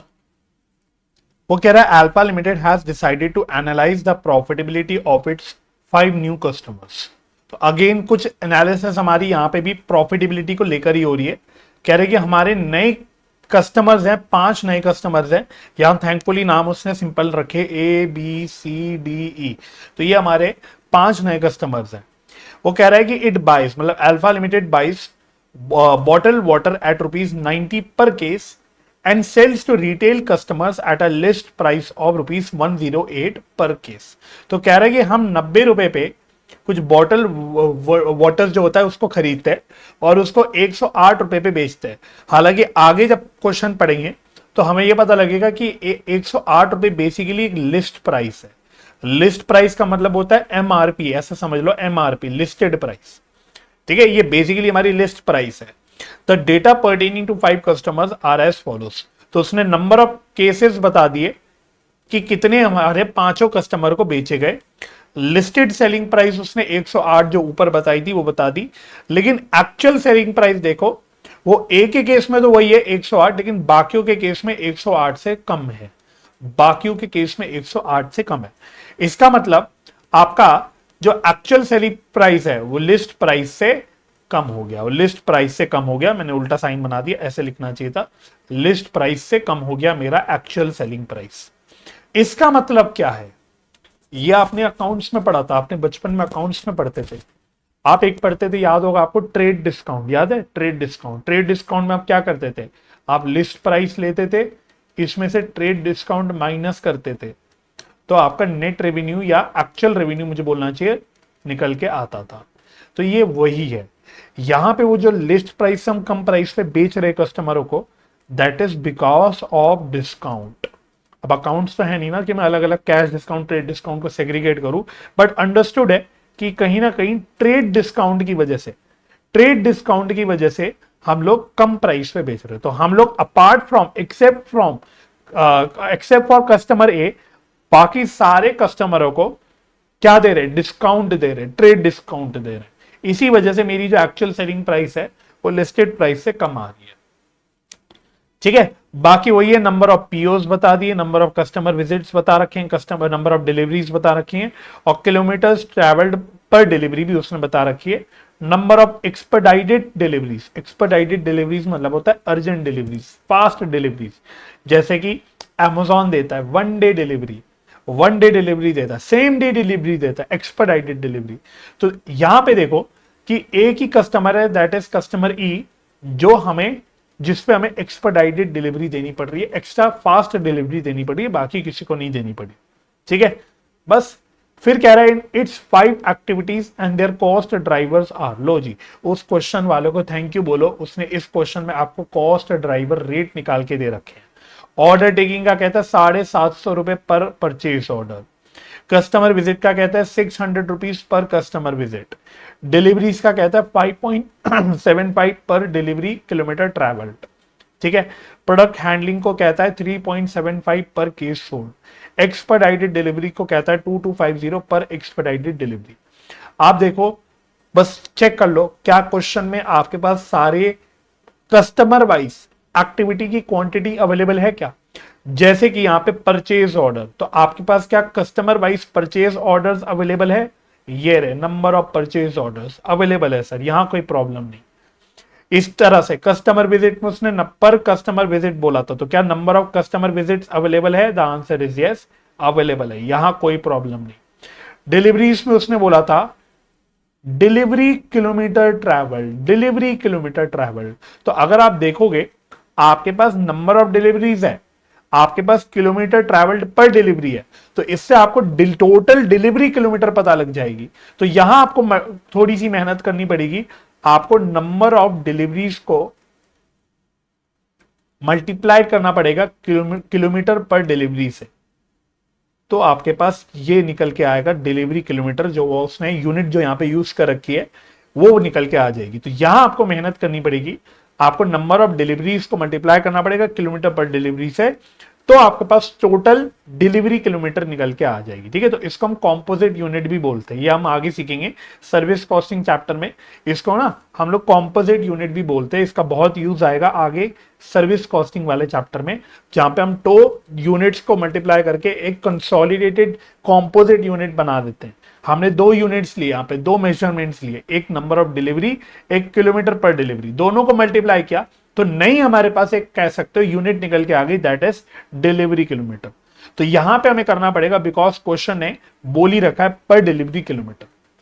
बाकी पर केस सोल्ड, ये तो क्वांटिटी है, ये तो दे ही रखा है, ये रहा ऊपर था पर केस सोल्ड, ये रहा, तो केसेस सोल्ड उसने दे रखा है, यहां कोई प्रॉब्लम नहीं है। और एक बस एक्सपेडाइटेड डिलीवरी है, वो भी कस्टमर ई की, वो भी गिवन है। तो बाकी सारी क्वांटिटीज आपको गिवन है, बस एक डिलीवरी किलोमीटर आपके पास नहीं है, तो वो आपको यहां पे निकालना पड़ेगा, number of delivery into kilometre पर डिलीवरी। राइट, तो बस ये यहां पे हमको एक चीज कैलकुलेट करनी पड़ेगी। बस क्वेश्चन समाप्त। रिक्वायरमेंट क्या क्या है, कह रहे कंप्यूट करो customer level operating income of each 5 retail customers now being examined, that is A B C D E, comment करो रिजल्ट पे।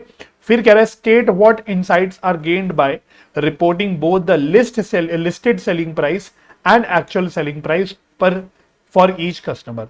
कह रहे हैं कि लिस्ट प्राइस और एक्चुअल प्राइस गिवन जो है हर कस्टमर के लिए, इससे आपको क्या नई इनसाइट मिलेगी वो तो आप समझ ही गए होंगे। यहाँ पे डिस्काउंट से रिलेटेड हमें इनसाइट मिलेगी, है ना, हमें पता लगेगा हम किस कस्टमर को ज्यादा डिस्काउंट दे रहे हैं, ये इनसाइट हमें मिलती है। ठीक है, तो अगेन आई थिंक इस क्वेश्चन में मेन पार्ट जो है वो फर्स्ट पार्ट ही है। तो आओ प्रैक्टिकल क्वेश्चन नंबर 4 कर लो मेरे साथ साथ।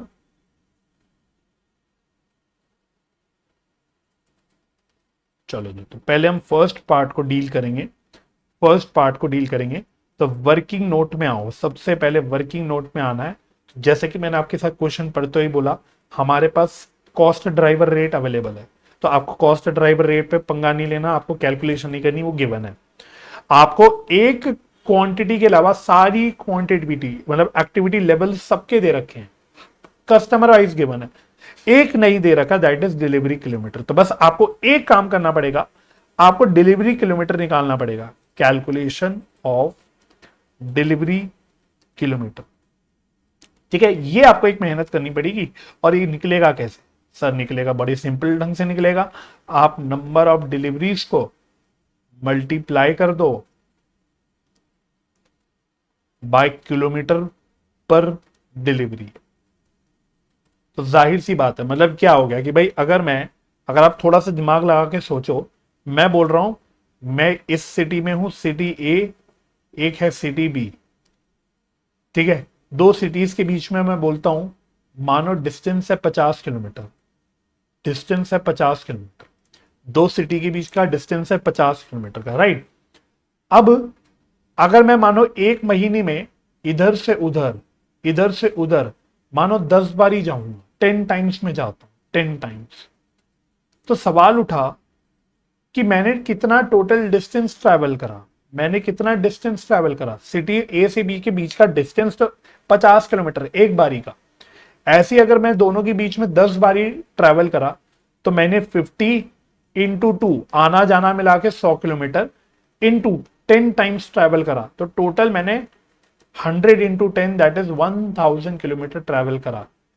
ये बात है, ये ऐसी कुछ बात है। उसने आपको किलोमीटर पर डिलीवरी बता दी कि भाई एक डिलीवरी करने में आना जाना जितना भी कुल मिला के ऑन एन एवरेज पर डिलीवरी कितना किलोमीटर ट्रैवल हो जाता है। जैसे यहां पे मैंने बोला सिटी ए से बी के बीच में आना जाना मिला के 100 किलोमीटर ऑन एन एवरेज चला जाता है ना। और अगर मैं ऐसी 10 बार ट्रैवल करता हूं सिटी ए से बी के बीच में, तो टोटल मेरा 1000 किलोमीटर कवर होगा। ये वही बात है कि एक डिलीवरी में आपको पता है कि एक डिलीवरी में ऑन एन एवरेज कितना किलोमीटर ट्रैवल होता है। और अगर मैं आपको नंबर ऑफ डिलीवरीज बता दूं तो इसको मल्टीप्लाई करके आप क्या निकाल सकते हो कि टोटल कितना डिस्टेंस ट्रैवल हुआ होगा फॉर डिलीवरी।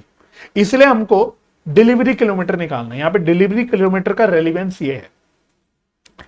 आई होप थोड़ा आपको समझ आई होगी बात, और अगर आ गई तो बस ये निकाल लो, customer A, B, C, D and E. चलो जी, तो यहां से देखते हुए चलते हैं। तो नंबर ऑफ डिलीवरीज ये रही 10, 30, 60, 40, 20। 10, 30, 60, 40 and 20 multiplied by average kilometre पर डिलीवरी भी आपको दे रखी है। कितनी कितनी दे रखी है ये भी देख लो, ये रही 26, 5, 10, 30, 26, 5, 10 एंड 30। तो into 20 into 6 into 5 into 10 into 30। तो ये जब मल्टीप्लाई कर दोगे तो आपके डिलीवरी किलोमीटर तीनों कस्टमर के आ जाएंगे 200। ठीक है, ये आ गया 180, ये आ गया 300, ये आ गया 400, ये आ गया 600। तो ये आपके डिलीवरी किलोमीटर्स निकल के आ गए, टोटल निकल के आ गए डिलीवरी किलोमीटर्स। पांचों के पांचों कस्टमरों के आपके डिलीवरी किलोमीटर्स यहां पे कैलकुलेट होके आ गए। ठीक है, क्योंकि बस ये गिवन नहीं था, हमें मिसिंग था, इसलिए ये करना जरूरी था। बस अब आप कस्टमर लेवल पे ऑपरेटिंग इनकम निकाल सकते हो जो क्वेश्चन ने बोला था। तो बस उसके लिए वही स्टेटमेंट बना लो, statement showing calculation of operating income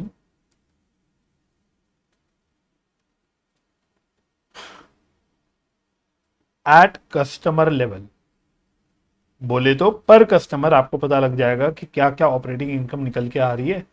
5 आपके कस्टमर हैं, ए, बी, सी, डी एंड ई। ठीक है,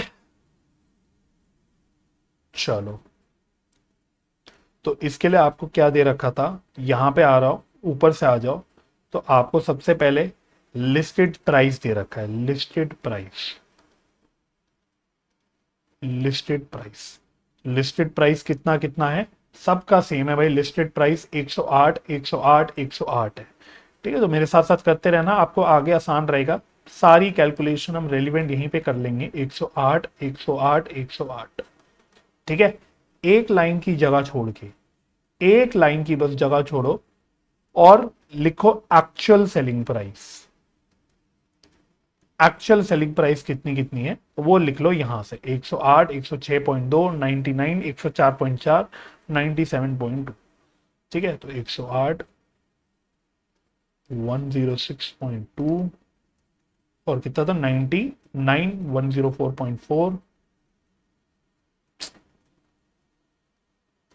104.4 और 97.2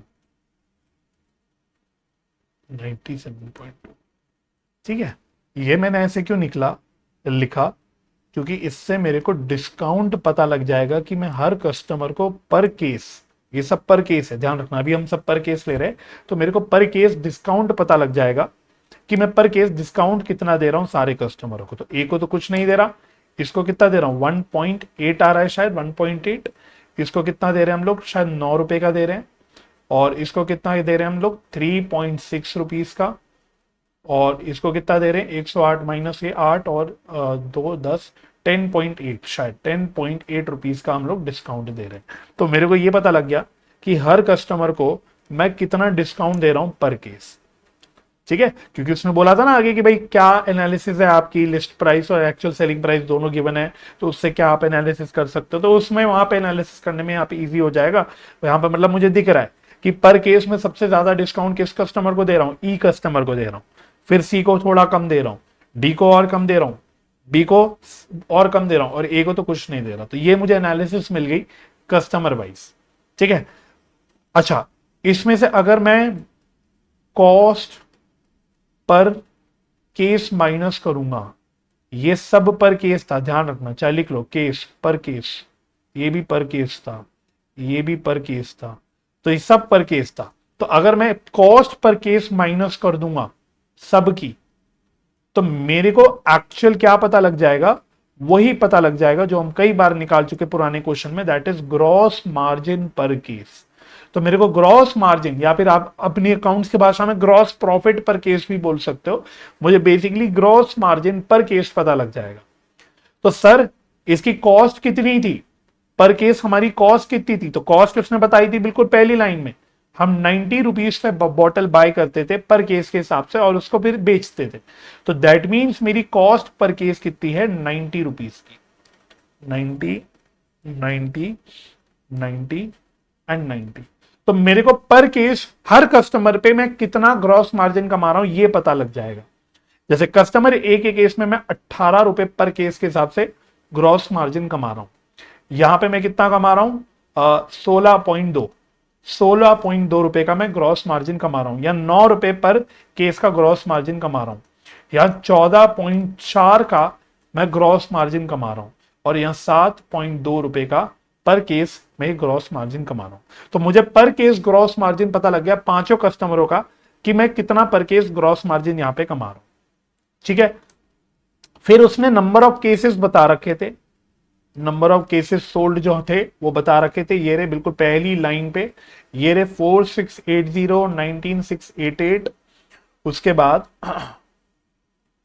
136 800 71 550 8775। तो ये एक बार सारी लिख लो, 4680 और कितना है 19688 136 800, 136 800, और कितना कितना है 71 550 87550, 71 550 क्या था 55 था, है ना, 8775 था, सॉरी 8775।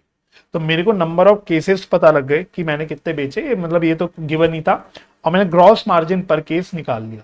तो सीधा अगर मैं ग्रॉस मार्जिन पर केस को मल्टीप्लाई कर दूंगा with number of cases sold, quantity sold, तो मल्टीप्लाई करके मेरे को क्या पता लग जाएगा, फटाफट से बताओ मुझे। ये मल्टीप्लाई करके पता लग जाएगा टोटल ग्रॉस मार्जिन रुपीस में। मुझे टोटल ग्रॉस मार्जिन पता लग जाएगा रुपीस में कि मैंने कितना कमाया क्वांटिटी को मद्देनजर रखते हुए। तो 18 इंटू 4680 मल्टीप्लाई किया तो ये आ गया 84,240।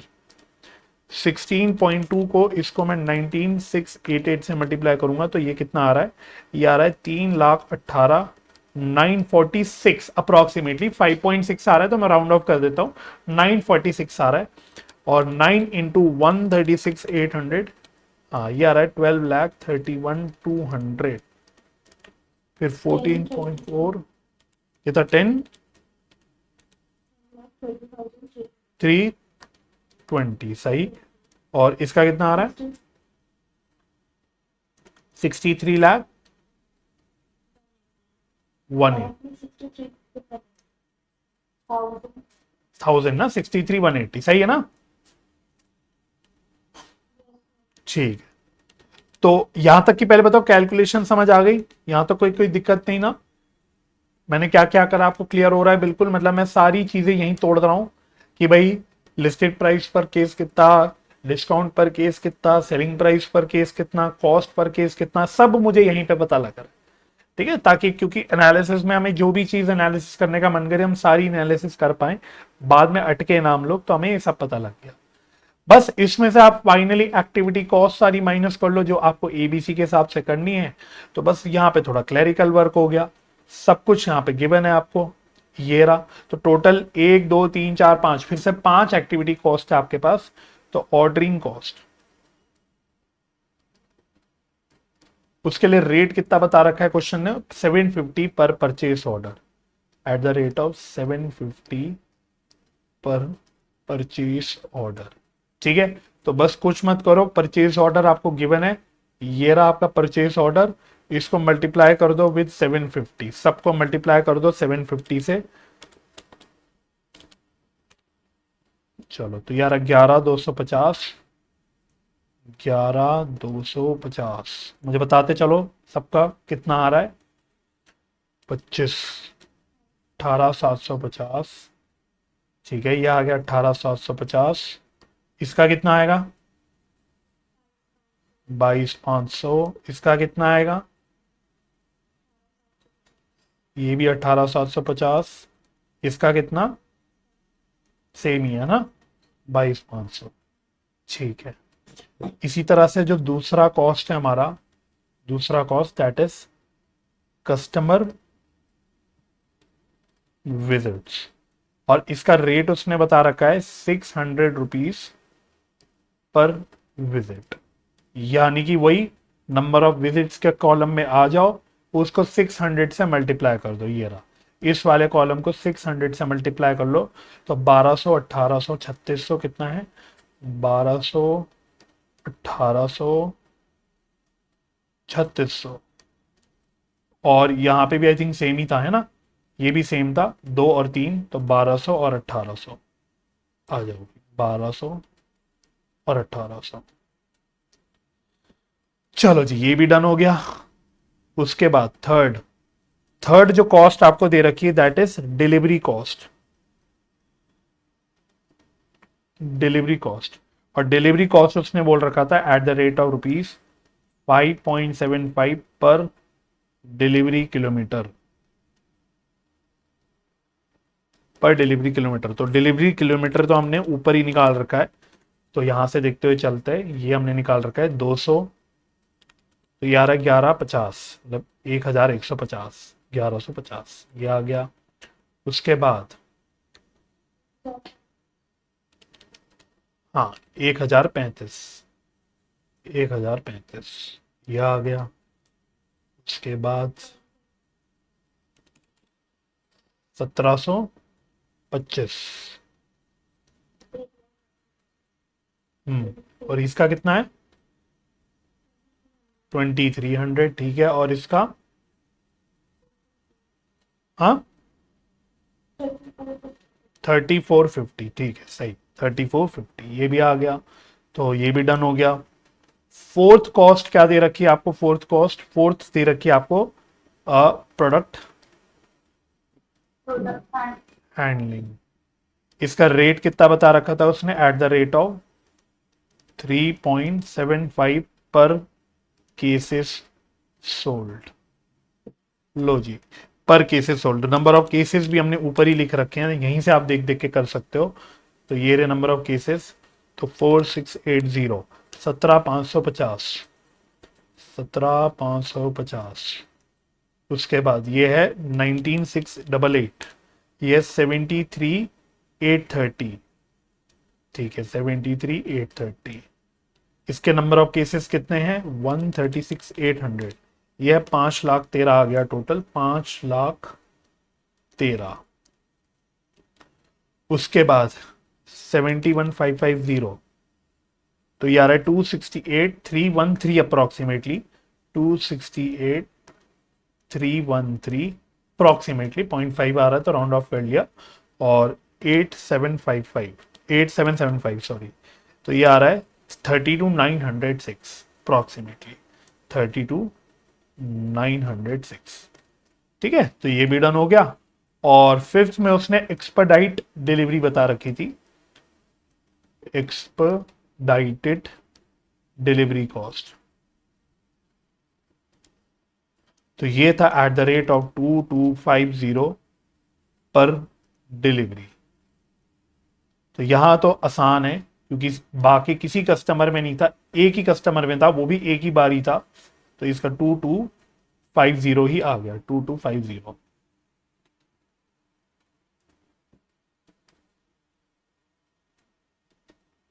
चलो, बस फिर अब वही काम कर लो जो हमने पहले भी किया था, टोटल कॉस्ट निकाल लो सबका, और फिर एक साथ आपका ऑपरेटिंग मार्जिन निकल के, मतलब जो भी है ऑपरेटिंग इनकम निकल के आ जाएगी। तो यहां पे लिख देते हैं total activity cost, total activity cost लिख देते हैं। तो 11,250 प्लस 1,200 प्लस 1,150 प्लस 17,550, तो ये आ रहा है 31,150। 150 यस, तो ये 18,750 प्लस 1,800 प्लस 1,035 प्लस 73,830, 95,415। फिर इसका 22,500 प्लस 3,600 प्लस 1,725 प्लस 5,13,000, 825, सही। उसके बाद 563 कितना? 2,00,000, 90,563 ओके, 563 ये भी ठीक। और इसका भी टोटल कर लो।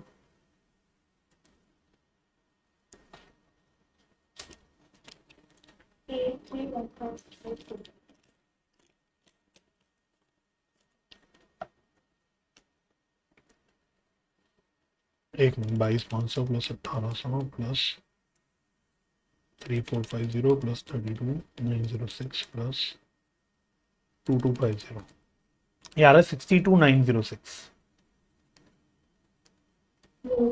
ठीक है, सही है।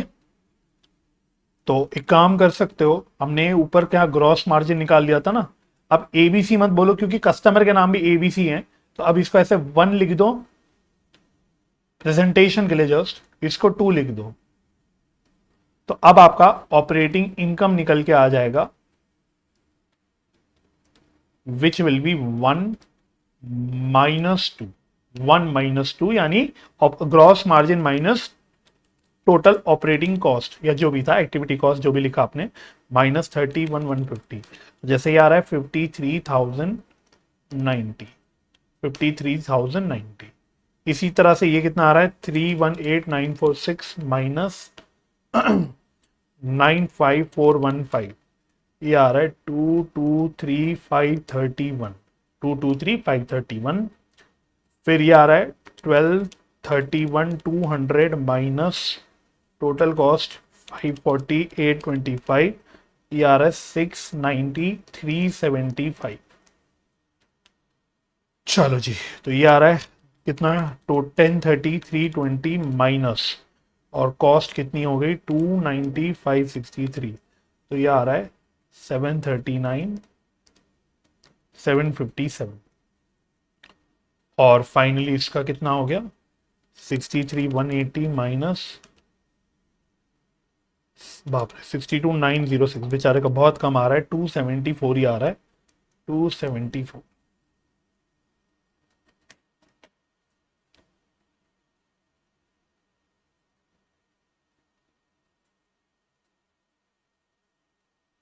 ठीक है, सही आ गया। ऑपरेटिंग इनकम हमारे निकल के आ गए। चलो, फिर अब क्वेश्चन ने कुछ कमेंट्स करने बोले थे, कमेंट करो। ठीक है, क्योंकि अब इसके भी मार्क्स होंगे, अगर क्वेश्चन में वो कमेंट करने बोल रहा है तो इसके भी नंबर होंगे। ठीक है, तो क्या कमेंट है, मतलब आप थोड़ा सा आपने जो भी कैलकुलेशंस करी उसको देखते हुए चीजें कर सकते हो, उसको देखते हुए करो। जैसे कि पहला सवाल, सबसे स्ट्रेट फॉरवर्ड क्वेश्चन देखते हैं। सबसे ज्यादा ऑपरेटिंग इनकम कौन जनरेट करके दे रहा है, कौन सा कस्टमर सबसे ज्यादा ऑपरेटिंग इनकम जनरेट करके दे रहा है और कौन सा सबसे कम, कौन सा कस्टमर हमारे लिए सबसे अच्छा है, कौन सा सबसे कम है, सबसे कम अच्छा। तो क्लियरली दिख रहा है, हाँ कस्टमर डी सबसे ज्यादा ऑपरेटिंग इनकम जनरेट करके दे रहा है, वहीं कस्टमर ई जो है वो सबसे कम, बिल्कुल ही कम करके दे रहा है 274। तो ये हमारा पहला कमेंट हो गया, है ना। कमेंट बोला है, अब उसने कोई पॉइंट ऑफ व्यू तो बोला नहीं, आप कोई भी पॉइंट ऑफ व्यू से कमेंट कर सकते हो, है ना, आप अपनी एनालिसिस करके कुछ भी कमेंट कर सकते हो। तो पहला हमने बोला कि customer D is generating highest operating income and customer E is generating lowest operating income।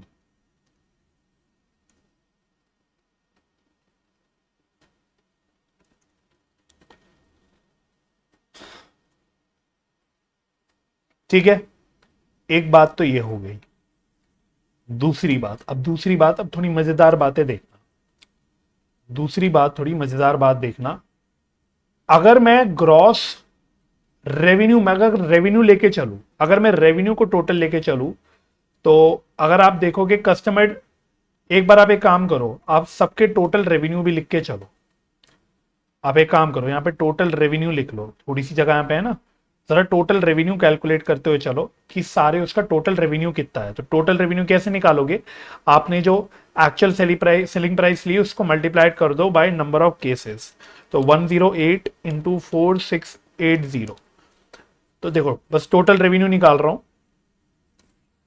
505440, customer B का टोटल रेवेन्यू कितना आएगा 19688 इंटू, ये आ रहा है 106.2, तो ये आ रहा है लगभग लगभग 20,90,866। कस्टमर सी की अगर बात करें तो कस्टमर सी का नंबर ऑफ केसेस है 136,800 मल्टीप्लाइड बाय सेलिंग प्राइस इसकी है 99, तो ये आ रहा है 1,35,43,200। उसके बाद कस्टमर डी की अगर बात करें तो नंबर ऑफ केसेस है 71,550 मल्टीप्लाइड बाय ये कितना है सेलिंग प्राइस 104.4, 104.4, तो इसका आ रहा है 7469, 7469,820। और इसका भी देख लो लास्ट, तो 97.2 मल्टीप्लाइड बाय 8775, ये आ रहा है 850 टू 930, 850 टू 930। तो यहां पे जरा एक बात फोकस करना, हमने बोला, मैंने टोटल रेवेन्यू निकाल लिया, और क्या मजेदार बात है, आप अगर देखोगे सबसे ज्यादा हमने देखा कि operating income customer D generate करके दे रहा है, लेकिन अब जरा रेवेन्यू को देखो, सबसे बड़ी बात रेवेन्यू को देखो, कस्टमर डी का रेवेन्यू कितना है, 74 लाख, 74.7 लाख अप्रोक्सीमेटली है। वहीं अगर आप कस्टमर सी को जरा गौर करके देखो, सबसे ज्यादा रेवेन्यू किसका दिख रहा है, कस्टमर सी का दिख रहा है, 1,35,43,000 समथिंग जो भी है। बस समझ में आ रही है? तो भाई जो कस्टमर, आपका कस्टमर सी सबसे ज्यादा मोस्ट रेवेन्यू दे रहा है, लेकिन फिर भी कस्टमर डी जो है वो सबसे ज्यादा प्रॉफिट जनरेट करके दे रहा है। ठीक है, तो ये मेरा सेकंड एनालिसिस मुझको दिख रहा है, ये बात मैं लिख भी देता हूं। मैं बोल रहा हूं customer D is most profitable. अगर मैं ऑपरेटिंग इनकम की बात करूं, सबसे ज्यादा ऑपरेटिंग इनकम मेरा कस्टमर डी मेरे को बना के दे रहा है, comma even more than customer C. Customer C से भी ज्यादा, मैं कस्टमर सी पे क्यों फोकस कर रहा हूं, क्योंकि कस्टमर सी का रेवेन्यू अगर आप देखोगे in comparison to customer D कितना ज्यादा है, अच्छा खासा, मतलब छोटा मोटा डिफरेंस भी नहीं है, अच्छा खासा डिफरेंस है, राइट। तो even more than customer C who is generating the maximum revenue, customer C में मेरा सबसे ज्यादा रेवेन्यू बन के आ रहा है, मैक्सिमम रेवेन्यू, फुल स्टॉप। लिखो इसमें in fact customer D's revenue is, जरा अगर आप परसेंटेज फॉर्म में देखो, आप जरा देखो कस्टमर डी का जो रेवेन्यू है वो कस्टमर सी का रेवेन्यू का कितना प्रतिशत है। तो देखो 74, 69, 820 डिवाइडेड बाय 135, 43, 200। ठीक है, तो ऐसा नहीं कि जो बातें एग्जैक्टली मैं सारी बातें कर रहा हूं वो आपको एग्जैक्ट वैसे की वैसे ही करनी है, ये सिर्फ एनालिसिस करनी है। आप अपनी एनालिसिस अपने हिसाब से कर सकते हो, आप रेशो वगैरह निकाल के भी कर सकते हो। मैं क्या कह रहा हूं, कस्टमर डी का रेवेन्यू जो है वो कस्टमर सी के रेवेन्यू का सिर्फ 55% है भाई, समझ रहे हो, लगभग लगभग डबल है, लगभग डबल है। आप ऐसे बोल सकते हो कस्टमर सी का ऑलमोस्ट, एग्जैक्ट नहीं बट ऑलमोस्ट डबल है। दूसरी भाषा में आप ऐसे भी कह सकते हो कि कस्टमर सी का रेवेन्यू कस्टमर डी के रेवेन्यू के ऑलमोस्ट उसका डबल है। तो वही मैं बोल रहा हूं, in fact customer D's revenue is 55% of customer C's revenue. Bracket में लिख लो, that is customer C's revenue is almost double, almost exact तो नहीं है but almost double to that of customer D's revenue. मतलब आपको हैरानी की बात लग रही है कि कस्टमर सी का रेवेन्यू वाइज कितना आगे है कस्टमर डी से, उसके बावजूद कस्टमर डी सबसे ज्यादा ऑपरेटिंग प्रॉफिट बना के दे रहा है हमको। अब सवाल उठा, इसका कारण क्या है, what is the reason for this, reason for this appears to be, reason क्या है, क्या रीजन है जिसकी बात, मतलब जिसकी वजह से आपको दिख रहा हो कि रेवेन्यू का डिफरेंस इतना ज्यादा आ रहा है, रेवेन्यू का डिफरेंस इतना ज्यादा आ रहा है। तो पहला रीजन मुझे जो दिखता है, हम पहला रीजन देखेंगे, आप देखोगे कस्टमर सी की प्रॉफिटेबिलिटी इतनी कम क्यों हो रही है। एक तो कस्टमर सी को अगर आप देखोगे हम डिस्काउंट बहुत ज्यादा दे रहे हैं, ऑलमोस्ट, मतलब सेकंड हाईएस्ट अगर डिस्काउंट हम किसी को दे रहे हैं वो है कस्टमर सी। सबसे ज्यादा तो खैर हम ई को दे रहे हैं, बट अगर आप सी को देखोगे तो हम और बहुत ज्यादा डिस्काउंट दे रहे हैं as compare to customer D. लेकिन उसके बाद भी अगर मैं केसेस को कंपेयर करूं, अच्छा केसेस तो चलो कस्टमर सी के ज्यादा है बट हम उसको डिस्काउंट थोड़ा सा ज्यादा दे रहे हैं। तो एक रीजन तो मुझको ये दिख रहा है कि हम डिस्काउंट ज्यादा दे रहे हैं, हम डिस्काउंट ज्यादा दे रहे हैं कस्टमर सी को, तो इसमें पहला रीजन लिख लो, higher discount being offered to customer C. और उससे भी बड़ा रीजन जो हमें एबीसी के हिसाब से सोचना है, अब जरा हम ये देखते हैं, जरा आप एक्टिविटी कॉस्ट को देखो, आप एक्टिविटी कॉस्ट को कंपेयर करो डी और ई, अभी हम सिर्फ डी और ई की बात कर रहे हैं। तो अगर आप देखोगे एक्टिविटी कॉस्ट डी की कितनी आ रही है सर, 5,40,000 आ रही है, सी की कितनी है 2,90,000। तो ये पिछले क्वेश्चन जैसा पॉइंट हो गया। इसका मतलब कहीं ना कहीं कस्टमर सी जो है वो ज्यादा रिसोर्सेस कंज्यूम कर रहा है। उसमें भी आप देख सकते हो कि कौन सा रिसोर्स वो सबसे बहुत ज्यादा कंज्यूम कर रहा है as compare to customer D, वो है प्रोडक्ट हैंडलिंग। प्रोडक्ट हैंडलिंग क्योंकि इसके नंबर ऑफ केसेस ज्यादा बिके हैं, इसकी वजह से जो इसका प्रोडक्ट हैंडलिंग कॉस्ट है वो ज्यादा आ गया to customer C as compare to customer D. देख रहे हो दोनों के बीच का डिफरेंस, सबसे बड़ा डिफरेंस यही दिख रहा है हमको एक्टिविटी कॉस्ट के अंदर, उसके में अंदर भी प्रोडक्ट हैंडलिंग कॉस्ट में सबसे ज्यादा हमें डिफरेंस दिख रहा है। और भी जगह डिफरेंस है, वैसे कस्टमर विजिट में भी है, ऑलमोस्ट 3 टाइम्स का डिफरेंस है। इवन ऑर्डरिंग कॉस्ट में भी ज्यादा है, क्योंकि भाई ज्यादा केसेस बेचे गए हैं तो नंबर ऑफ ऑर्डर ज्यादा हुए होंगे, इसकी वजह से ऑर्डरिंग कॉस्ट ज्यादा है। बट आप एक एक कॉस्ट को मत पकड़ो, आप ओवरऑल बेसिस में देखो। अगर हम ओवरऑल बेसिस में देखेंगे तो जो एक्टिविटी कॉस्ट आई है कस्टमर सी की वो बहुत ज्यादा आई है as compare to customer D, right. तो ये भी बहुत बड़ा मेजर रीजन नजर आ रहा है जिसकी वजह से जो अल्टीमेट ऑपरेटिंग इनकम निकल के आ रही है कस्टमर सी की, वो कस्टमर डी से काफी कम निकल के आ रही है। ठीक है, तो ये बात हम लिख लेते हैं, आप यही बात लिख सकते हो, more activity cost is being allocated to customer C, to customer C। ठीक है, ये ज्यादा बड़ा मतलब हमको रीजन नजर आ रहा है जिसकी वजह से जो कस्टमर सी का ऑपरेटिंग इनकम है वो एकदम कम हो जा रहा है। अगर आप देखोगे एज कंपेयर टू डी मतलब काफी कम हो जा रहा है because of more activity cost. I hope the point is now clear. एक बात हमको ये भी नजर आ गई, ठीक है।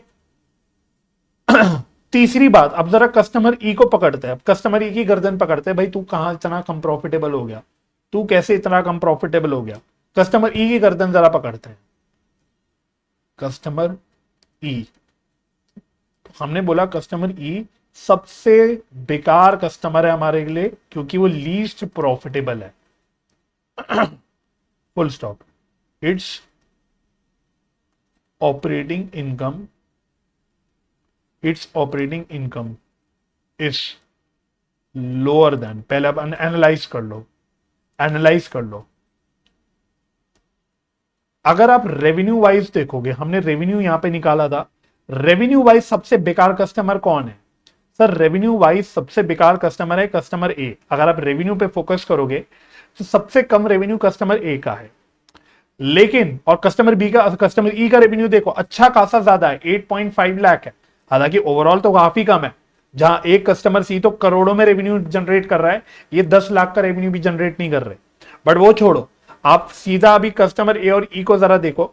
ए और ई को क्यों देख रहा हूं मैं? रेवेन्यू वाइज ही कंपेयर कर रहा हूं फिर से, है ना। जैसे मैंने मोस्ट प्रॉफिटेबल कस्टमर को सबसे ज्यादा रेवेन्यू वाले कस्टमर से कंपेयर करा कि ये मोस्ट प्रॉफिटेबल है, इवन दो मोस्ट रेवेन्यू वाला कस्टमर सी था।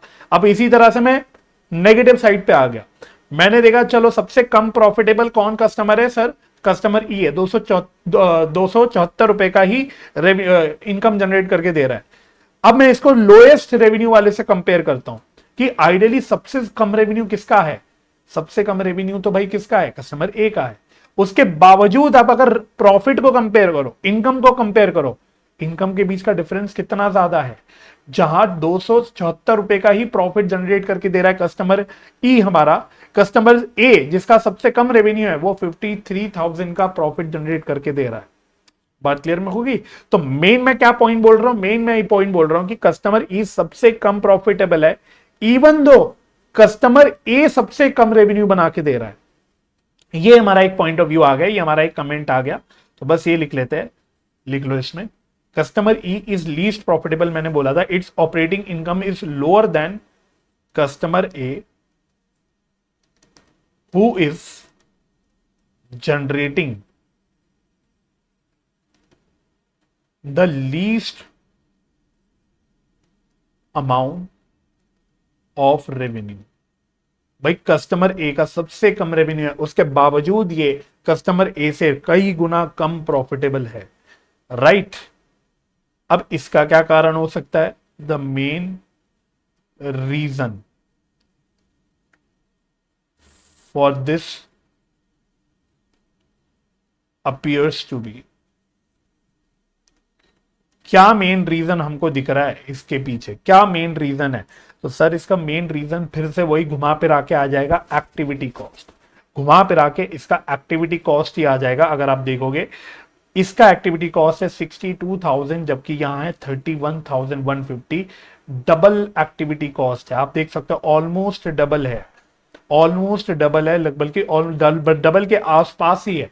अगर आप एक्टिविटी कॉस्ट देखोगे, कस्टमर ई का जो एक्टिविटी कॉस्ट आ रहा है एज कंपेयर टू कस्टमर ए, वो ऑलमोस्ट डबल के आसपास ही आ रहा है। अगर मैं ऐसे ही देखूं 31,150 इंटू 2, डबल आता है 62,300, बल्कि डबल से ज्यादा आ रहा है। ओहो, डबल से ज्यादा ही आ रहा है, डबल से थोड़ा सा ज्यादा ही आ रहा है एक्टिविटी कॉस्ट। ये मेन रीजन हमको दिख रहा है, ठीक है। Main reason for this appears to be, इसमें लिखो customer is activity cost, customer is activity cost is very high, more than double than that of customer A। एक और बात जो हमने स्टार्टिंग में ही फोकस करी थी, देखिए दिख गई थी हमें क्लियर कट, एक अकेला कस्टमर ई है जिस पे हमें एक्सपर्टाइट डिलीवरी का कॉस्ट इनकर करना पड़ रहा है, बाकी किसी पे नहीं करना पड़ा। और ये कोई छोटा मोटा अमाउंट नहीं है, क्योंकि अगर आप देखो इसकी वजह से कितना कम प्रॉफिट हो गया हमारे इस कस्टमर का। 2,250 रुपए कोई कम अमाउंट नहीं है, क्योंकि इसका रेवेन्यू अगर आप देखोगे कितना है, रेवेन्यू 8,52 है, 2,250 का इसका एक्सपर्टाइट रेवेन्यू एक्सपर्टाइट कॉस्ट आ रहा है, इसका डिलीवरी कॉस्ट है ना, जिसकी वजह से अगर इसका प्रॉफिट देखेंगे बिल्कुल 500 रुपए का प्रॉफिट भी नहीं आ रहा। दिख रहा है क्लियर?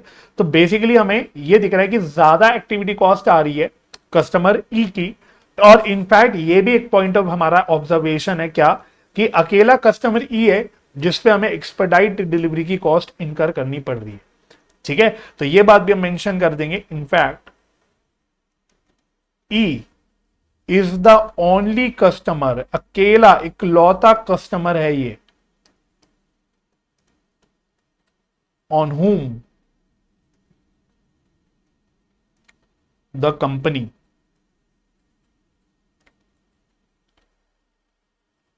had to incur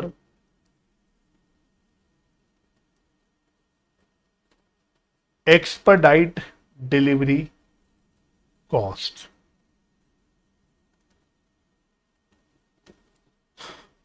ठीक है, तो सर क्या हमको यही एनालिसिस लिखनी है, यही कमेंट लिखनी है? नहीं भाई, आपको अगर कोई और कमेंट समझ आ रहा है आप लिखो। आप चाहो तो ऑपरेटिंग रेशियो, प्रॉफिट रेशियो वगैरह को कंपेयर करके वो भी एनालिसिस कर सकते हो, कमेंट की कोई सीमा नहीं है, ठीक है। हमने मेन फोकस कहां किया? हमने main focus most profitable and least profitable customer पे किया, और उस पे समझा कि भाई ऐसा क्यों हो रहा है, कि भाई मोस्ट प्रॉफिटेबल कस्टमर ऐसा कस्टमर नहीं है जिसका सबसे ज्यादा रेवेन्यू है फिर भी वो मोस्ट प्रॉफिटेबल है। लीस्ट प्रॉफिटेबल कस्टमर जो है वो ऐसा कस्टमर नहीं है जिसका रेवेन्यू सबसे कम है फिर भी वो लीस्ट प्रॉफिटेबल है। क्यों? अब चैप्टर ही हमारा एक्टिविटी बेस्ड कॉस्टिंग है, तो रीजन घुमा फिरा के क्या आएगा? एक्टिविटी कॉस्ट, है ना। और बाकी उसने एक थर्ड पार्ट में ये भी पूछा था, और वो मैं पार्ट आपके साथ बस ओरली डिस्कस कर लेता हूं, बिकॉज उसमें ऐसा कोई डिस्कस करने के लिए है नहीं, लिखने के लिए कुछ है नहीं, वो आप लिख भी लोगे। वो बोल रहा था what are the insights that you gain by reporting both the list price and actual selling price for each customer. तो इसमें आप ये वाली कॉलम को जरा चेक कर लो। वो कह रहा है कि भाई लिस्ट प्राइस और एक्चुअल सेलिंग प्राइस दोनों देने से आपको क्या नई इंसाइट मिल रही है? तो क्या बोल सकते हो आप यहां पे? बोल सकते हो कि कस्टमर ई को सबसे ज्यादा डिस्काउंट दिया जा रहा है, सबसे ज्यादा डिस्काउंट दिया जा रहा है। लेकिन अगर आप नंबर ऑफ केसेस को देखो, नंबर ऑफ केसेस इसके कितने कम है, नंबर ऑफ केसेस कितने कम है। आप बहुत सारी एनालिसिस कर सकते हो, ध्यान से देखो। कस्टमर ए को 1 रुपए का डिस्काउंट नहीं दे रहे क्योंकि वो सबसे कम नंबर ऑफ केसेस खरीद रहा है।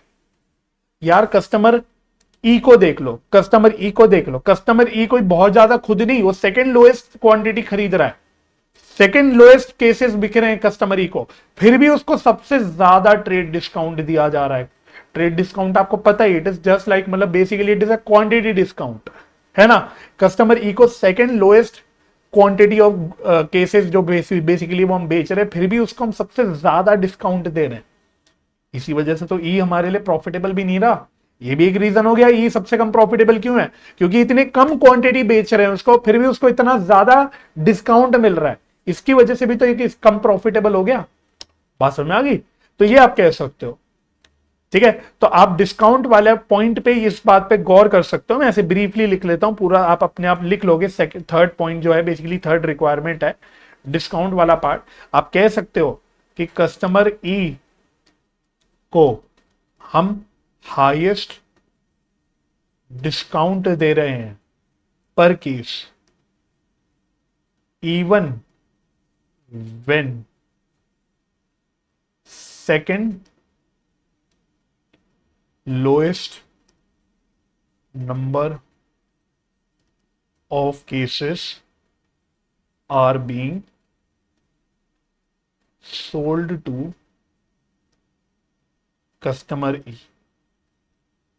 कस्टमर ई को इतने कम केसेस बेच के भी हम ज्यादा डिस्काउंट दे रहे हैं। भाई क्या रिश्तेदार है क्या हमारा? ये कुछ तो दाल में काला लग रहा है ना हमको, है ना। और अल्टीमेटली कस्टमर ई ही हमारा लीस्ट प्रॉफिटेबल भी निकल के आ रहा है, ठीक है। तो इस दायरे में आप देख सकते हो, मतलब इस डायरेक्शन में आप अपने थर्ड पार्ट की एनालिसिस कर सकते हो। आप ये भी देख लो सबसे ज्यादा डिस्काउंट की, सॉरी सबसे कम डिस्काउंट किसको दिया जा रहा है? ए को दिया जा रहा है और बी को भी दिया जा रहा है।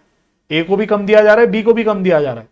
सबसे बैलेंस्ड मुझे लगता है सी को दिया जा रहा है, सबसे बैलेंस सी को दिया जा रहा है, क्योंकि वो अच्छे खासे 1 लाख ऑलमोस्ट 1,37,000 केसेस खरीद रहा है। उसके सामने फिर हम उसको सेकंड हाईएस्ट डिस्काउंट दे रहे हैं। तो ये रीजनेबल लगता है, अगर आप थोड़ा फील करो, दिस इज रीजनेबल, क्योंकि ये अच्छी खासी क्वांटिटी भी खरीद रहा है, ये अच्छी खासी क्वांटिटी भी खरीद रहा है ना।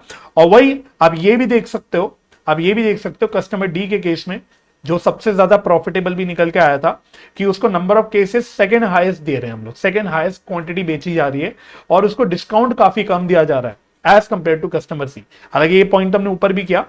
तो बेसिकली हम जो एक्चुअल सेलिंग प्राइस और लिस्ट प्राइस को कंपेयर करके डिस्काउंट पोर्शन को एनालाइज कर सकते हैं कि भाई किस कस्टमर को ज्यादा डिस्काउंट मिल रहा है। और यहां पे हमारा मेन पॉइंट निकल के आ रहा है कि कस्टमर ई को सबसे ज्यादा फालतू का डिस्काउंट दिया जा रहा है, क्योंकि वो केसेस तो खरीद नहीं दिया ज्यादा सब, फिर भी हम उसको ऑलमोस्ट 10%, अगर आप परसेंटेज में देखोगे, एक्चुअल लिस्ट प्राइस का 10% का ट्रेड डिस्काउंट दे रहे हैं हम लोग। 108 का लिस्ट प्राइस है, इसका 10% हम इसको ट्रेड डिस्काउंट दे रहे हैं, जबकि क्वांटिटी सबसे कम, ऑलमोस्ट मतलब second highest, second lowest quantity खरीद रहा है। तो इतनी कम क्वांटिटी में हम इसको इतना ज्यादा डिस्काउंट दे रहे हैं, और अल्टीमेटली इसी वजह से हमें यह भी लगता है कि कस्टमर ई हमारा लीस्ट प्रॉफिटेबल भी बन रहा है। ये भी एक फैक्टर होगा इसके लीस्ट प्रॉफिटेबल होने का, ठीक है। तो आप थर्ड पार्ट में basically discount point of view से यहां पे डिस्कशन कर सकते हो, ठीक है। मेरी बात समझ में आ गई? भाई डाउट है कोई तो पूछ लो फटाफट से, डाउट है तो पूछ लो मेरे से। अगर आपको कोई और पॉइंट ऑफ व्यू दिख रहा है कि सर इस पॉइंट ऑफ व्यू से भी हम एनालिसिस कर सकते हैं, तो आप बिल्कुल कर सकते हो, ठीक है। चलो देन, ठीक है। तो आज इतना ही करते हैं, नेक्स्ट लेक्चर में फिर हम इस चैप्टर को फिनिश कर देंगे। जो भी हमारे रिमेनिंग 2 ही क्वेश्चन बच गए, तो देख लेंगे, उन क्वेश्चंस को हम लोग कवर कर लेंगे अगली क्लास में, ठीक है। चलो चलो बाय बाय। हाँ 1 मिनट।